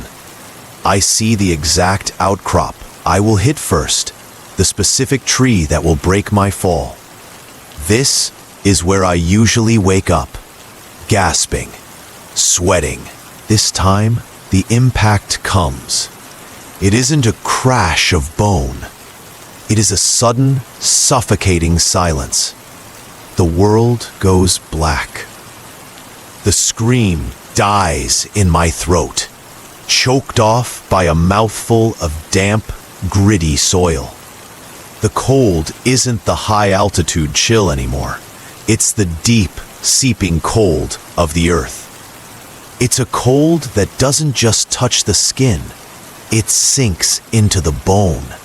My eyes fly open to absolute darkness. I can't move my arms, can't kick my legs. I am pinned on all sides. The pressure is immense, crushing the air from my lungs. The smell is overwhelming. Wet clay, rotting leaves, and the sweet, nauseating scent of decay. This is a dream. Wake up! Wake up! I thrash, a frantic, useless struggle against the 6 walls of a polished wooden prison. My fingernails, already broken and bleeding, scrape against the lid just inches from my face. The sound is a muffled, I am not dreaming. I am in a coffin. I am buried alive. The panic is a living thing, a wild animal trapped in the cage of my chest. My lungs burn for air, already starved from the scream I never got to finish. This is how I died. The memory surfaces, cold and sharp as a shard of glass. The loose shale on the trail near Crested Butte. The misstep. The long, tumbling fall. The paramedics pronouncing me dead on the scene. But if I'm dead, why? It's the only thought my mind can form. I scrape at the wood over and over until my fingertips are raw and screaming. A small, wet trickle of earth seeps through a crack, landing on my cheek. It's not the packed, heavy soil from above. It's looser. It feels tunneled. And then I feel it, a vibration. Not through the air, but through the wood and the soil itself. A low, rhythmic hum that travels up my arms and settles deep in my bones. It feels ancient. It feels hungry. Then come the whispers, not in my ears, but in the spaces between my thoughts. Stop fighting, they murmur, their voices the rustle of roots and the shift of stones. The fall is over. The mountain's embrace is all that remains. A memory, my mother singing me to sleep, flickers and dissolves into the pressing dark, stolen by the hungry earth. No, with a final, desperate surge, I push upward. The weakened wood at the head of the coffin groans and gives way with a sickening crack. Not to sunlight, not to freedom. To a narrow, claustrophobic tunnel carved from the earth itself. It stretches away into impenetrable blackness. But it is a way out of this box. The whispers rise to a chorus, a symphony of silent despair from 1,000 lost souls. They are not comforting. They are impatient as I drag myself out of the coffin and into the tight, suffocating passage. I understand. The fall through the sky was just the beginning. The real fall is just starting. And it goes down. The tunnel was a throat, cold, damp, and tight. It swallowed me whole the moment I squeezed out of the shattered coffin. I was crawling on my belly, my raw fingertips scraping against packed earth and gnarled roots that snaked through the walls like veins. The air was thick and foul, tasting of wet rot and a metallic tang that coated my tongue. It was the taste of old blood and older soil. The absolute blackness was a weight on my eyes. I crawled blindly, driven by a base animal instinct to get away from the wooden box. Every inch forward was a victory against the crushing pressure, against the whispers that still echoed in the silent, airless space around me. "You are home," they murmured. The voice was not a single thing, but a chorus of sighs, the creak of settling earth, the drip of hidden water. "Why do you run from your own bed?" A root brushed against my cheek. It was not passive. It felt curious. Its touch was like frozen velvet, and with it came a sudden hollow ache. A memory.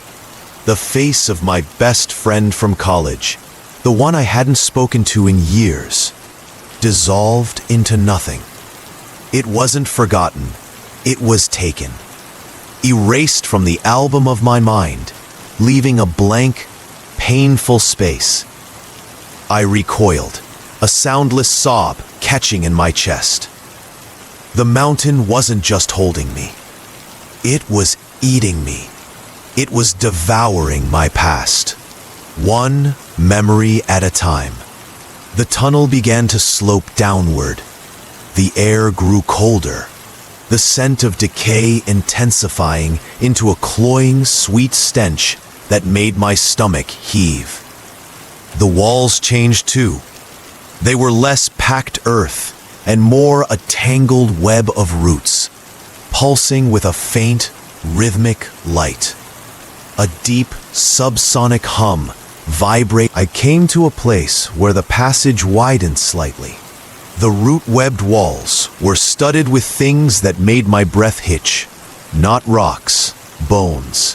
Yellowed femurs and skulls, femurs and ribs, all woven into the earthy matrix like macabre ornaments. Some were ancient, crumbling to dust. Others looked fresher. As I passed, a skeletal hand, freed from the earth, twitched. Its finger bones, like brittle twigs, brushed against my arm. The touch was a brand of ice, and with it, another piece of me was stolen. This time, it was the memory of learning to drive. The feeling of my father's hand on mine on the gearshift. His patient instructions. Gone. Ripped away cleanly. The hollow space it left behind was instantly filled with something else. A foreign knowledge, cold and certain. I knew this man, the one whose bones these were. His name was Elias. He'd fallen here in 1922, a prospector. The mountain had taken his silver, and then it had taken him. The knowledge appeared in my head, fully formed, a file inserted into the empty space where my own memory had been. I gasped, scrambling backward from the bones. This was how it worked. The mountain consumed your story, and in its place, gave you someone else's. It was assimilating me, making me a part of its grim history. The whispers grew louder, more eager. "So much story left in you," they cooed. So many memories to share. Do not worry. You will not be lost. You will become part of something older, something eternal. No! The word was a dry, rasping croak, the first sound I'd made that wasn't a whimper or a gasp. It was swallowed by the earth almost instantly. I pushed on, now half crawling, half stumbling through the narrowing root tunnels. The downward slope grew steeper. I wasn't finding my way out. I was being led, herded. The occasional fork in the tunnel always seemed to branch upward, toward a faint, imagined promise of air. But those passages would quickly dead-end in walls of solid, impassable stone. The only open path was down. The air began to change. The rot was still there, but underneath it was a new smell. Ozone, like after a lightning strike, and a light, a sickly greenish phosphorescence, began to glow from the pulsing roots ahead. The tunnel opened abruptly into a cavern. I stopped at the edge, my heart freezing in my chest. The cavern was vast, its ceiling lost in gloom, and it was not empty. The entire space was a single monstrous web of roots, all emanating from a central nexus, a colossal, twisted knot of wood that glowed with a steady, malevolent green light. The roots weren't just wrapped around the walls, they were woven through them, through hundreds of bodies in various states of decay. Some were skeletal, little more than frames held together by root tendrils. Others were fresher, their faces still recognizable, locked in silent screams, their eyes hollow pits. Their bodies were fused with the mountain, human and earth made into one horrific tapestry. This was the heart of it, the source of the whispers, the hunger. The central nexus pulsed, and as it did, I felt a corresponding pull deep within my own chest, a deep, psychic tug. My feet moved without my command, carrying me forward into the nightmare grove. A root uncurled from the wall near me. It moved with a sinuous, living grace. It didn't touch me with force. It simply brushed against my wounded hand, a lover's caress. And it took the memory of my first kiss, the summer heat, the smell of chlorine, the terrifying, wonderful leap into the unknown. It was there 1 second, a cherished, defining moment of my youth. And then it was a void. In its place, I knew the story of a woman named Eleanor who fell from a cliff in 1951. Her fear as she fell was my fear. Her end was my end. I was not just in the mountain. The mountain was in me. I looked at the pulsing, glowing heart of the cavern, at the hundreds of lost souls woven into its structure, and I understood my fate. I would not escape. My body would be added to the collection, a new exhibit in this underground museum of the damned. My memories would be consumed to feed the ancient, hungry thing that lived here, and my consciousness, the last flicker of me, would remain trapped, forced to witness every new soul that fell into the mountain's embrace, an eternal guide in the dark. The root caressed my hand again, gentle, patient. The fall was over. The feeding was about to begin. The root's caress was a final, gentle theft. It didn't just take a memory, it took the wanting. The desperate, clawing need to escape bled out of me, seeping into the hungry earth. My legs, which had been poised for a futile flight, went slack. I didn't fall. The roots shifted, coiling around my limbs, holding me upright in their grotesque embrace. They were not restraints anymore. They were supports. The panic was gone. In its place was a vast, hollow calm. The silence was no longer oppressive. It was natural. It was correct. The only sound was the low, subsonic hum of the mountain's heart. A vibration that now felt like my own pulse. I looked at the cavern with new eyes. The phosphorescent glow wasn't malevolent. It was beautiful. It illuminated the intricate web of life and memory that spanned the chamber. Each root, each fused body, was a thread in a magnificent, eternal tapestry. This wasn't a tomb. It was a library, a living archive, and I was now its newest volume.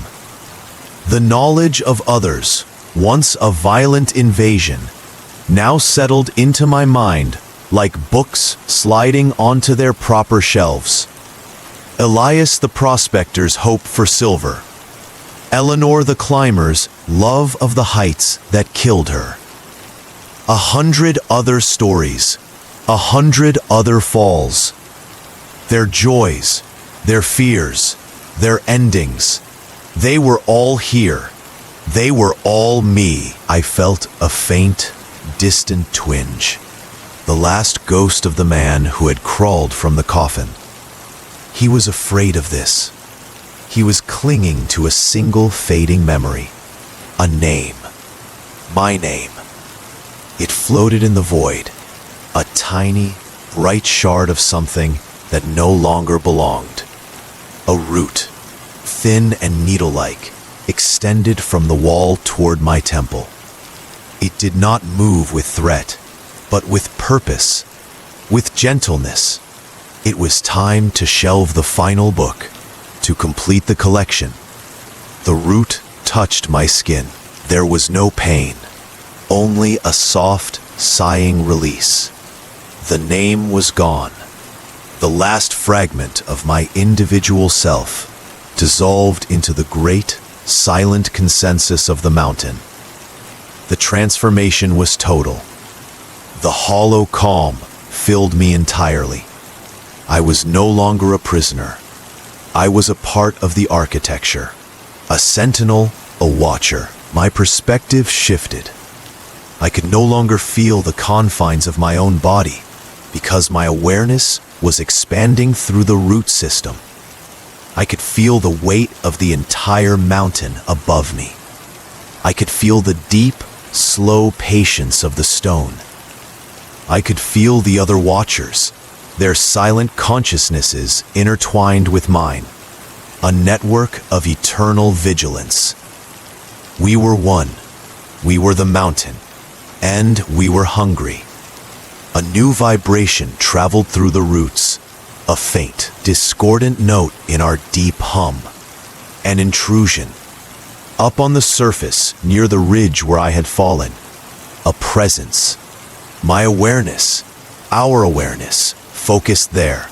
A hiker, a young woman, breathing heavily from the climb, her heart a rapid, vibrant drumbeat against the steady rhythm of the stone. She was leaning on a hiking pole, looking out over the valley, unaware that she was standing on the roof of our cathedral. She was full of story. I could feel them buzzing within her like trapped flies. The argument with her lover that morning. The anxiety about her job. The childhood memory of a dog she'd loved. They were bright, hot, chaotic things. Noise. A deep, collective yearning moved through us. A need to quiet the noise. To preserve the stories. To bring them into the peaceful, ordered silence. We could not reach her. Not yet. She was on the surface, in the world of sun and wind and chaos. But the mountain had ways, the same way it had called me. A root, miles long, twitched deep beneath her feet. It was a subtle adjustment.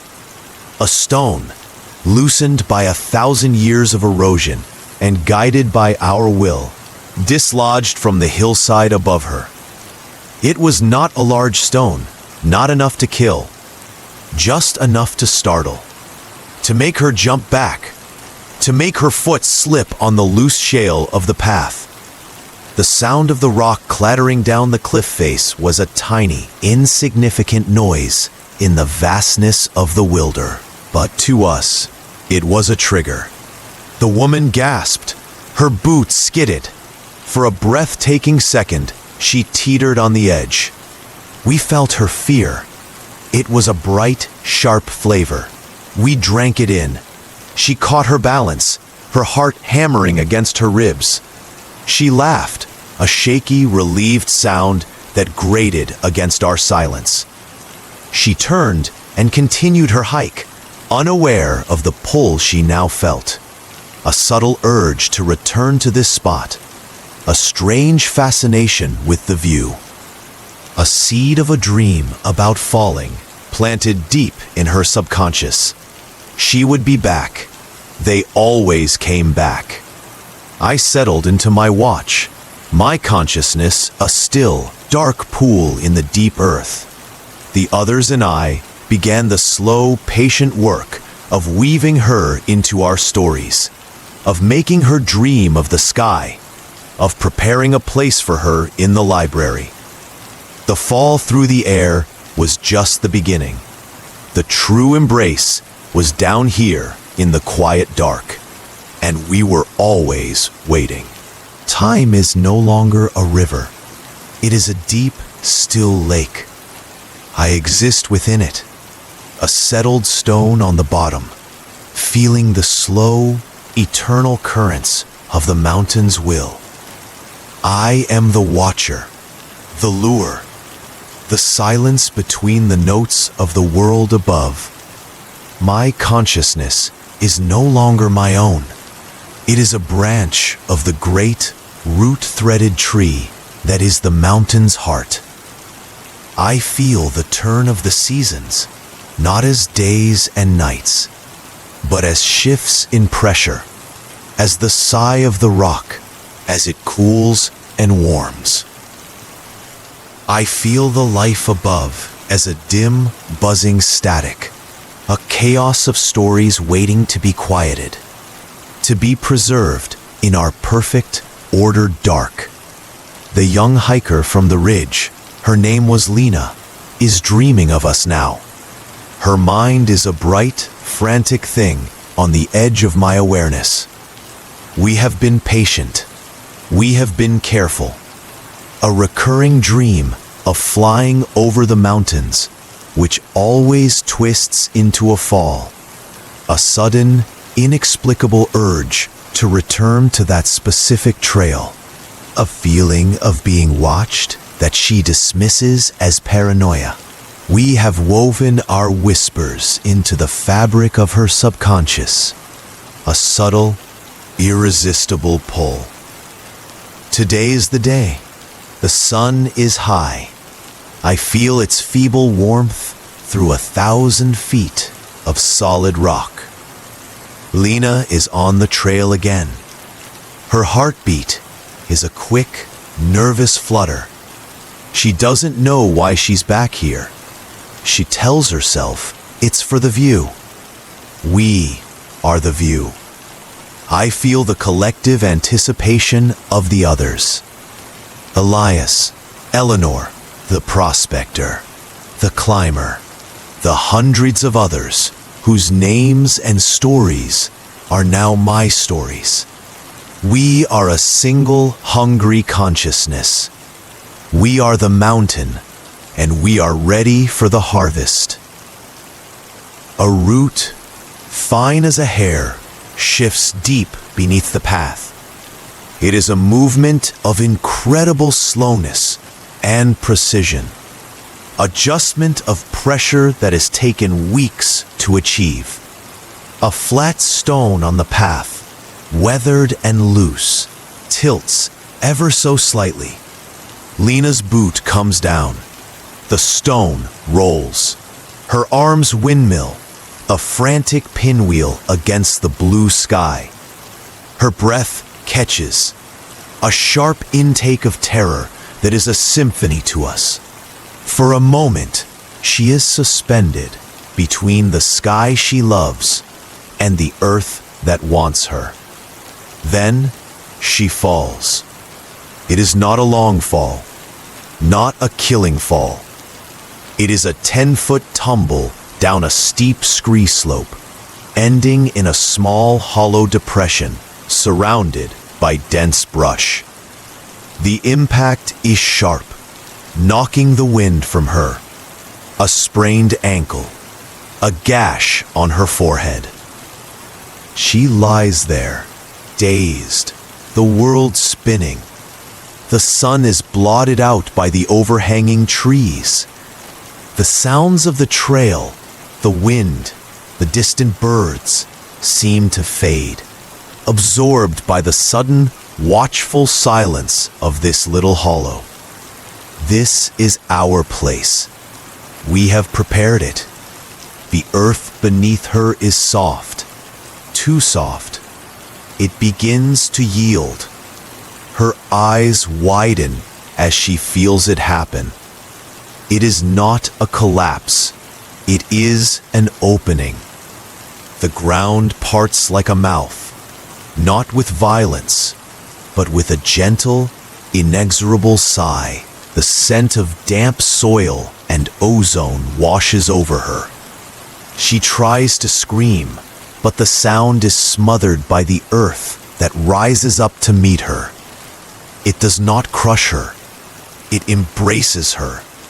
It pulls her down with the slow, inevitable certainty of water sinking into sand. I feel her descent. I feel her terror. It is a bright, sharp, and delicious energy that flows through the root system, feeding us all. We drink it in. Her journey through the tunnel is a blur of panic and darkness. She does not claw her way down. She is guided.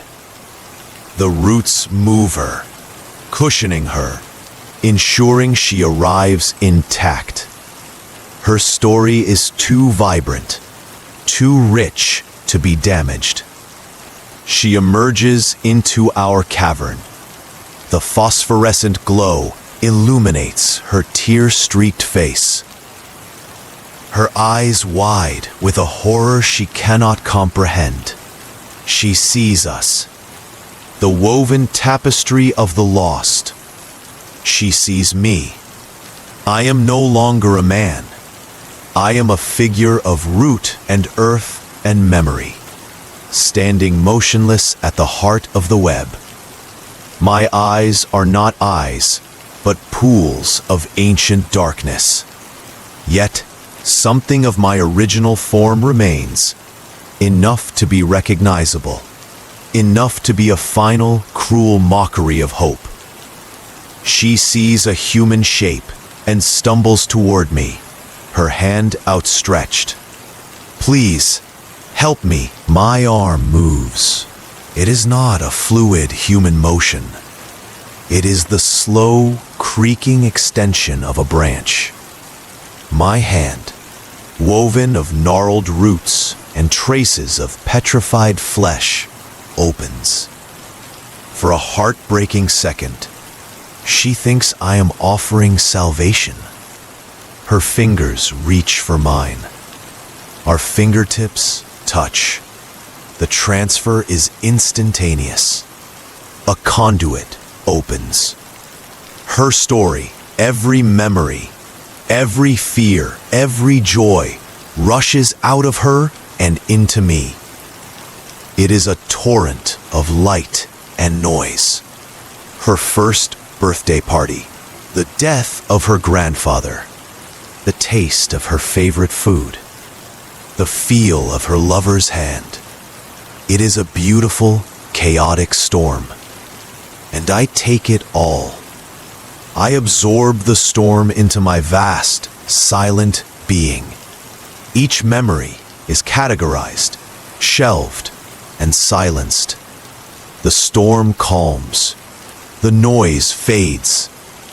The light in her eyes dims.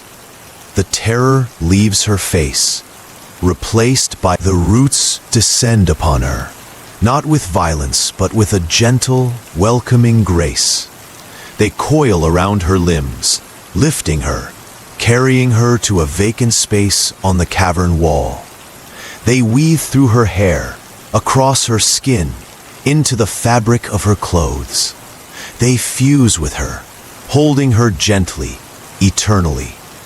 She becomes part of the tapestry, a new exhibit in our library. Her story is safe with us, forever. A final, faint sigh escapes her lips. It is the last sound she will ever make. Then, there is only silence. I feel her consciousness join ours. A new voice in the chorus. A new watcher in the stone. Her initial fear is already fading, replaced by the deep, placid patience of the mountain. The hunger is sated, for now. My awareness turns outward, stretching through the roots, feeling the world above.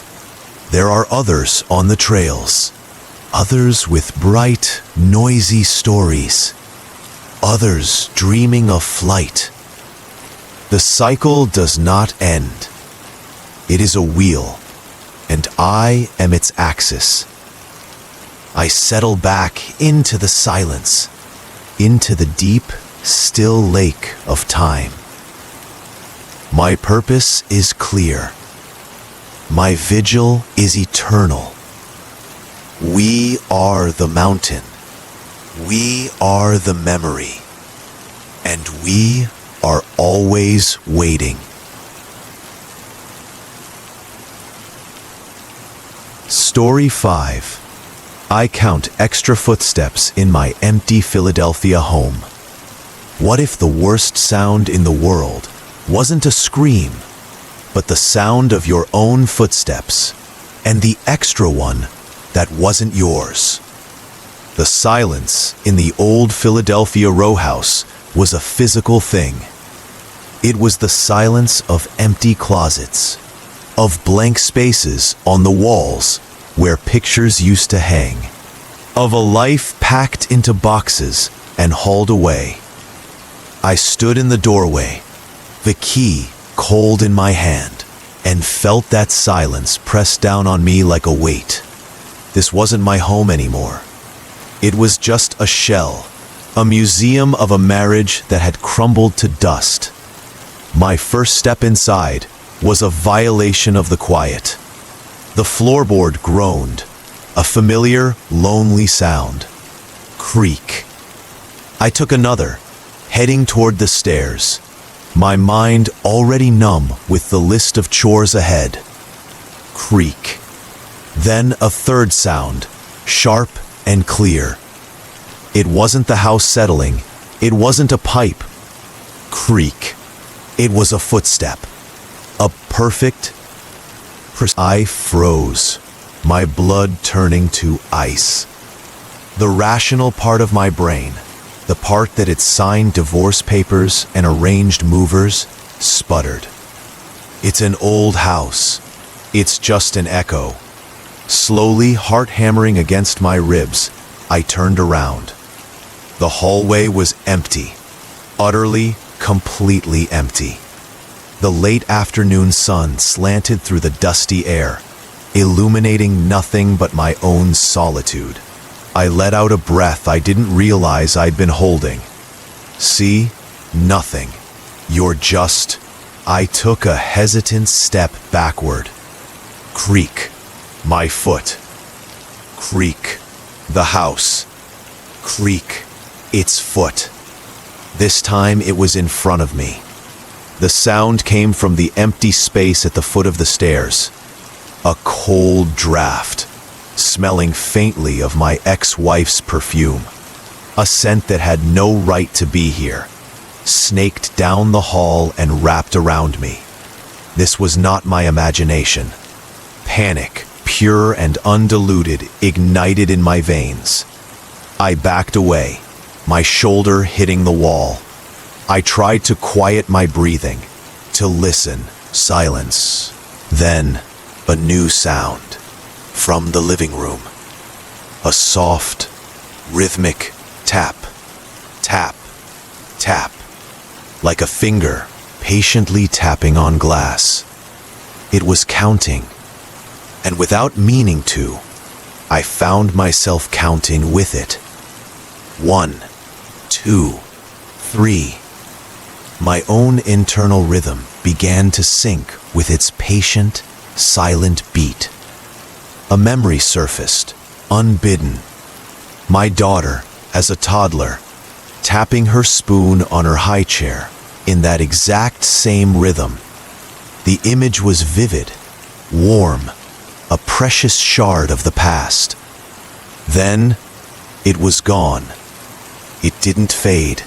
It was erased, torn clean out of the fabric of my mind, leaving a cold, blank void in its place.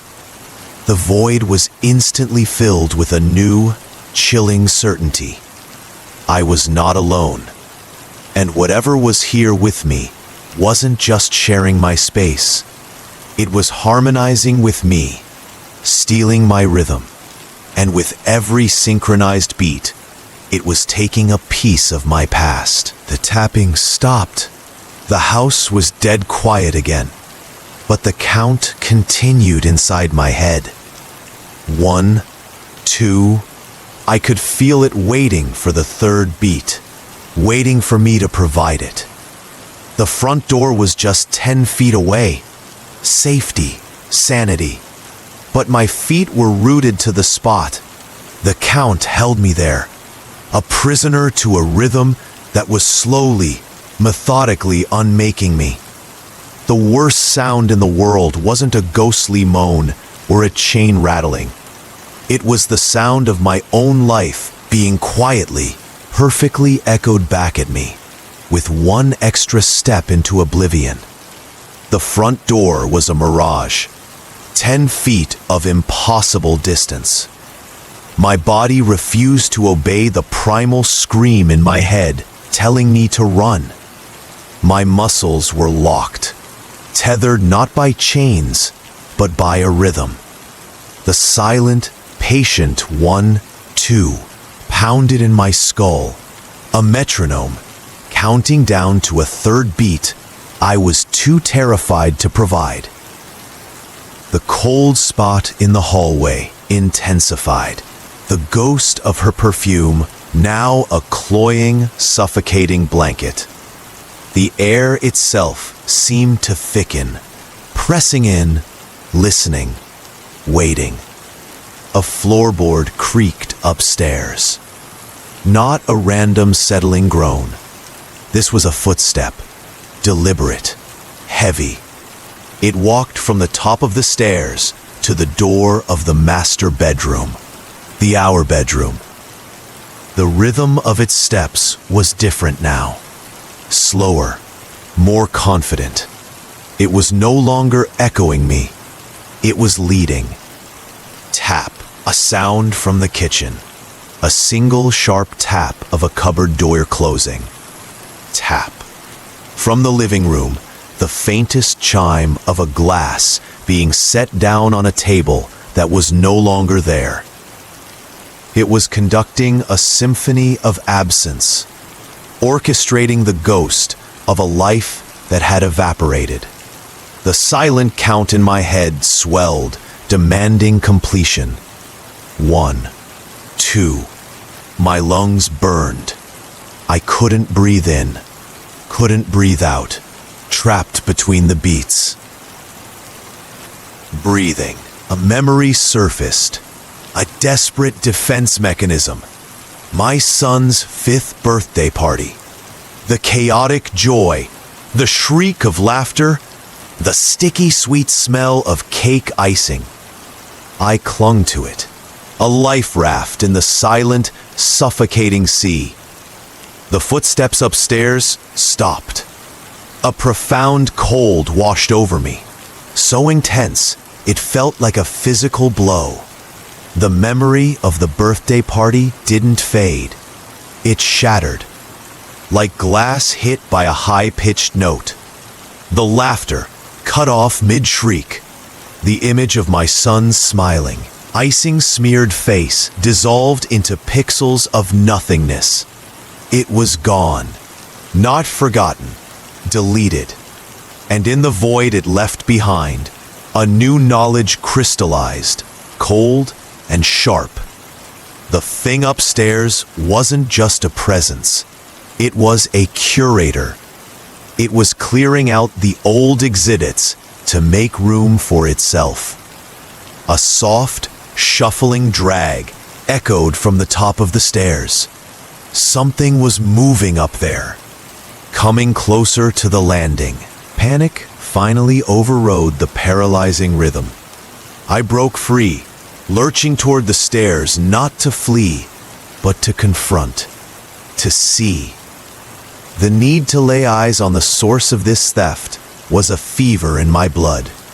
I took the steps 2 at a time, the old wood shrieking in protest. The cold intensified with every step, the air growing so thick it was like wading through icy syrup. The smell of perfume was overpowering, now mixed with a darker, earthier scent. The smell of old soil and damp stone. The upstairs hallway was empty. The door to the master bedroom was closed. From behind it, I heard a new sound. A low, rhythmic scratching, like long fingernails slowly, patiently, dragging down the inside of the door. Scratch, scratch, scratch. It was a sound that bypassed my ears and went straight into my teeth.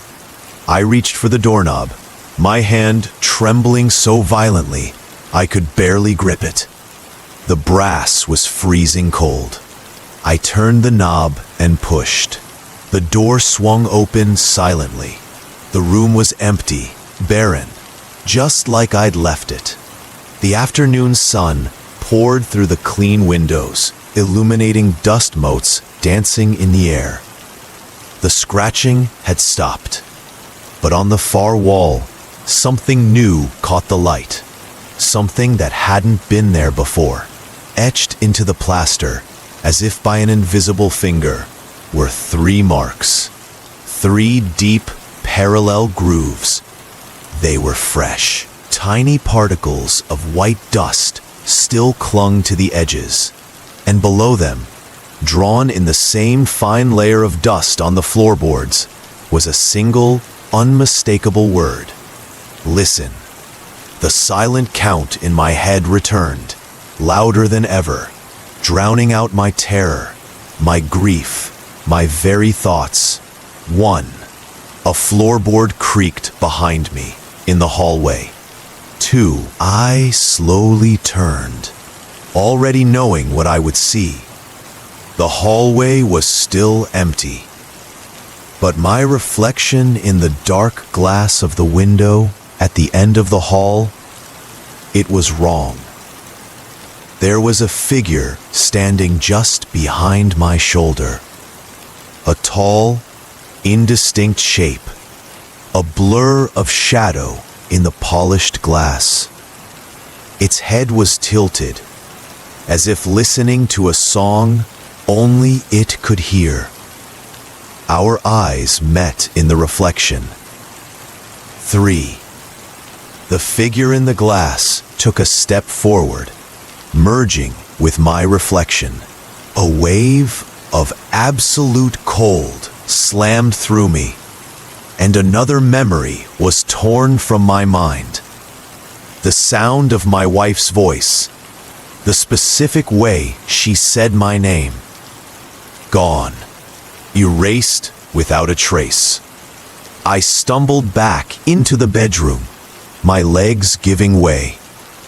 I collapsed against the wall, right beneath the 3 fresh scratches. I drew my knees to my chest, a pathetic attempt to hold myself together. The footsteps began again. Not upstairs, not downstairs. They were inside the room with me, circling. A slow, deliberate creak, creak, creak on the floorboards. I was no longer being haunted. I was being curated. My past was being meticulously dismantled, and I was being forced to watch, trapped in a rhythm that was steadily, beat by beat, turning me into a stranger in my own skin. The symphony of my unbecoming had found its conductor, and I was the only audience. Time lost all meaning in that room. It was no longer measured in minutes, but in stolen memories. Each slow, circling footstep on the floorboards was a metronome tick, and with every third creak, another piece of my past was neatly excised. The memory of my wedding day, the feel of the ring, the nervous sweat on my palm, gone, ripped away, leaving only the cold, clinical knowledge that the event had occurred. The taste of my mother's cooking vanished, replaced by the constant, dusty taste of the air in the room. The sound of my own laughter erased, as if it had never existed. I was a book being unbound, my pages removed one by one and fed into a silent, hungry fire. The hollow spaces they left behind were filling up with something else, a foreign awareness, a cold understanding of the thing that shared the room with me. I wasn't just its victim, I was its instrument. The footsteps stopped their circling. They moved to the center of the empty room. The air grew so cold, I could see my own shallow breath misting in a sliver of sunlight. The faint, sweet perfume had long since been replaced by the smell of ozone and static.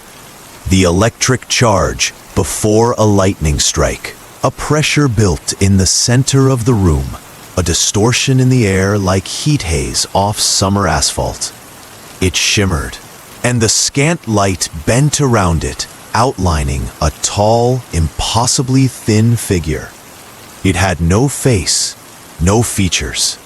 It was a man-shaped void, a silhouette cut from the fabric of reality itself. It was the conductor. It raised one long, indistinct arm. It wasn't a gesture of threat. It was a gesture of command, a silent instruction to pay attention. The scratching began again, but not from the door. It came from the walls all around me. Invisible fingers began to etch into the plaster, carving lines and symbols in a frantic, chaotic symphony. Grooves appeared as if by magic, spreading like cracks in ice, forming patterns that made my eyes water and my mind ache. This wasn't random vandalism. It was a score, a musical composition written in plaster and silence. And I could read it. The knowledge appeared in my head, fully formed and icy cold. The squiggles and lines weren't just marks.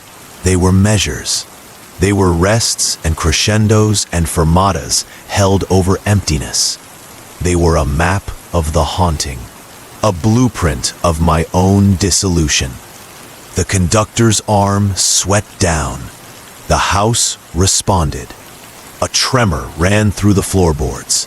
From downstairs, a cupboard door slammed. Once, twice, 3 times. A percussive beat perfectly in time, with the rhythm now screaming inside my skull.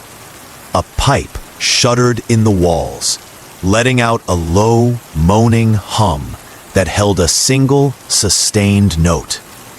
The conductor was not just mimicking sounds. It was playing the house. It was using the very structure, the pipes, the floors, the walls, as its orchestra.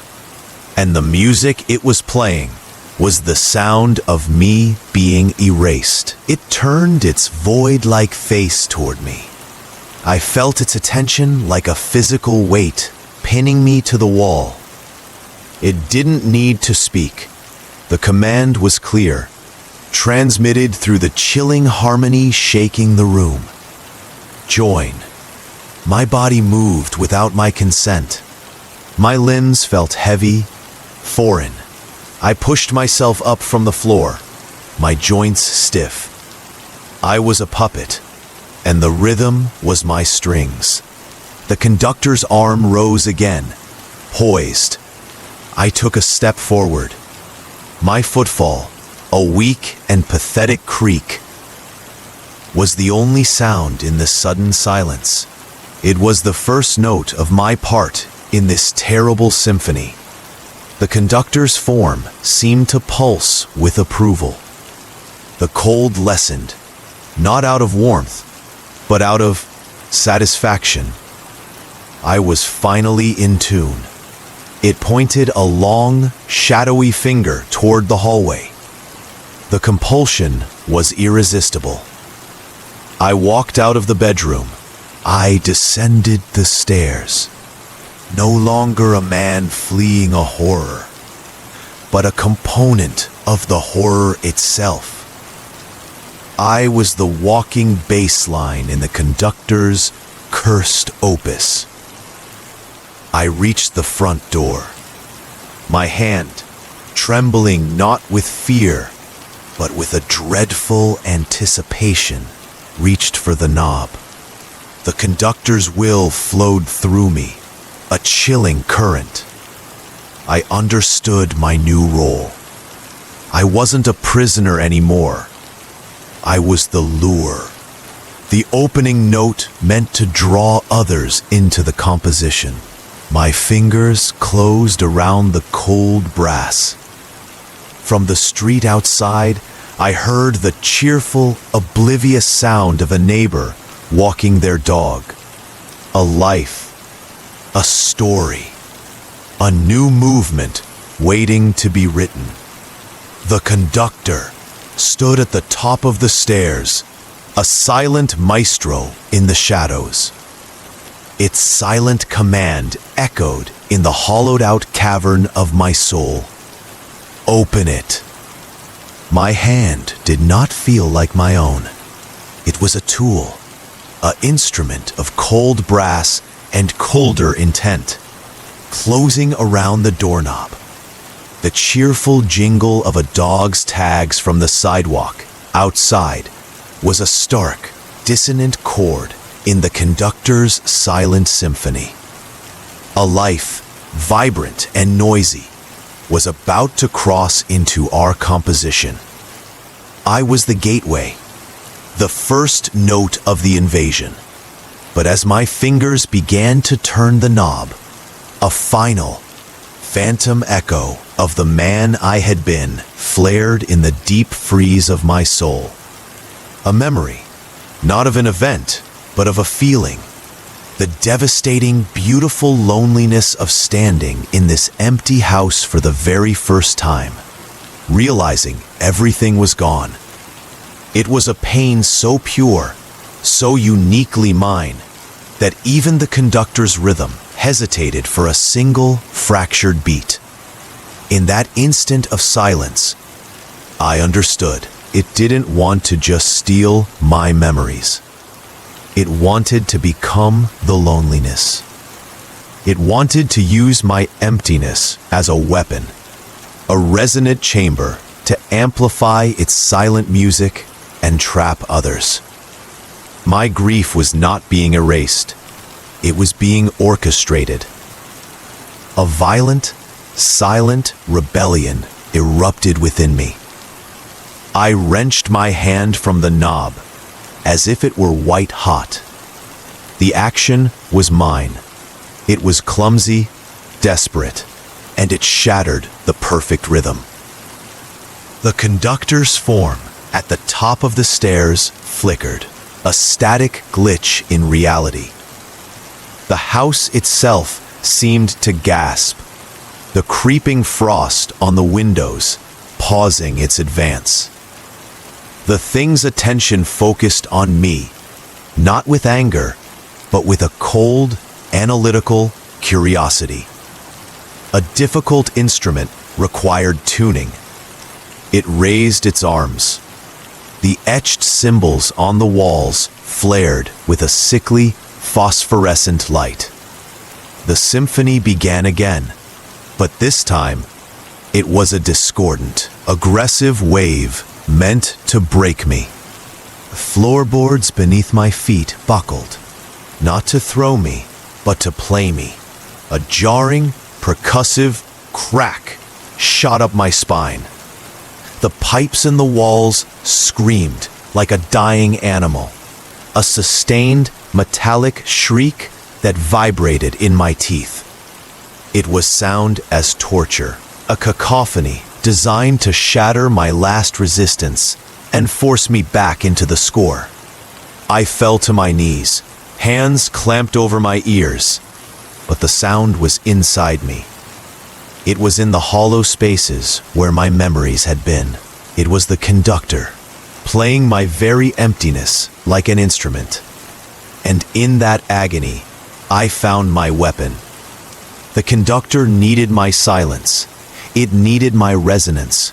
It needed a void to fill with its music. So I refused to be silent. I dragged a ragged breath into my lungs, the first I'd taken without permission, focused on the last indestructible thing it hadn't been able to steal, the raw, formless ache of my loss. The loneliness that was so deep it had become a part of my DNA. And I gave it a sound. It started as a low, broken hum, a vibration that tore at my throat. It was off-key.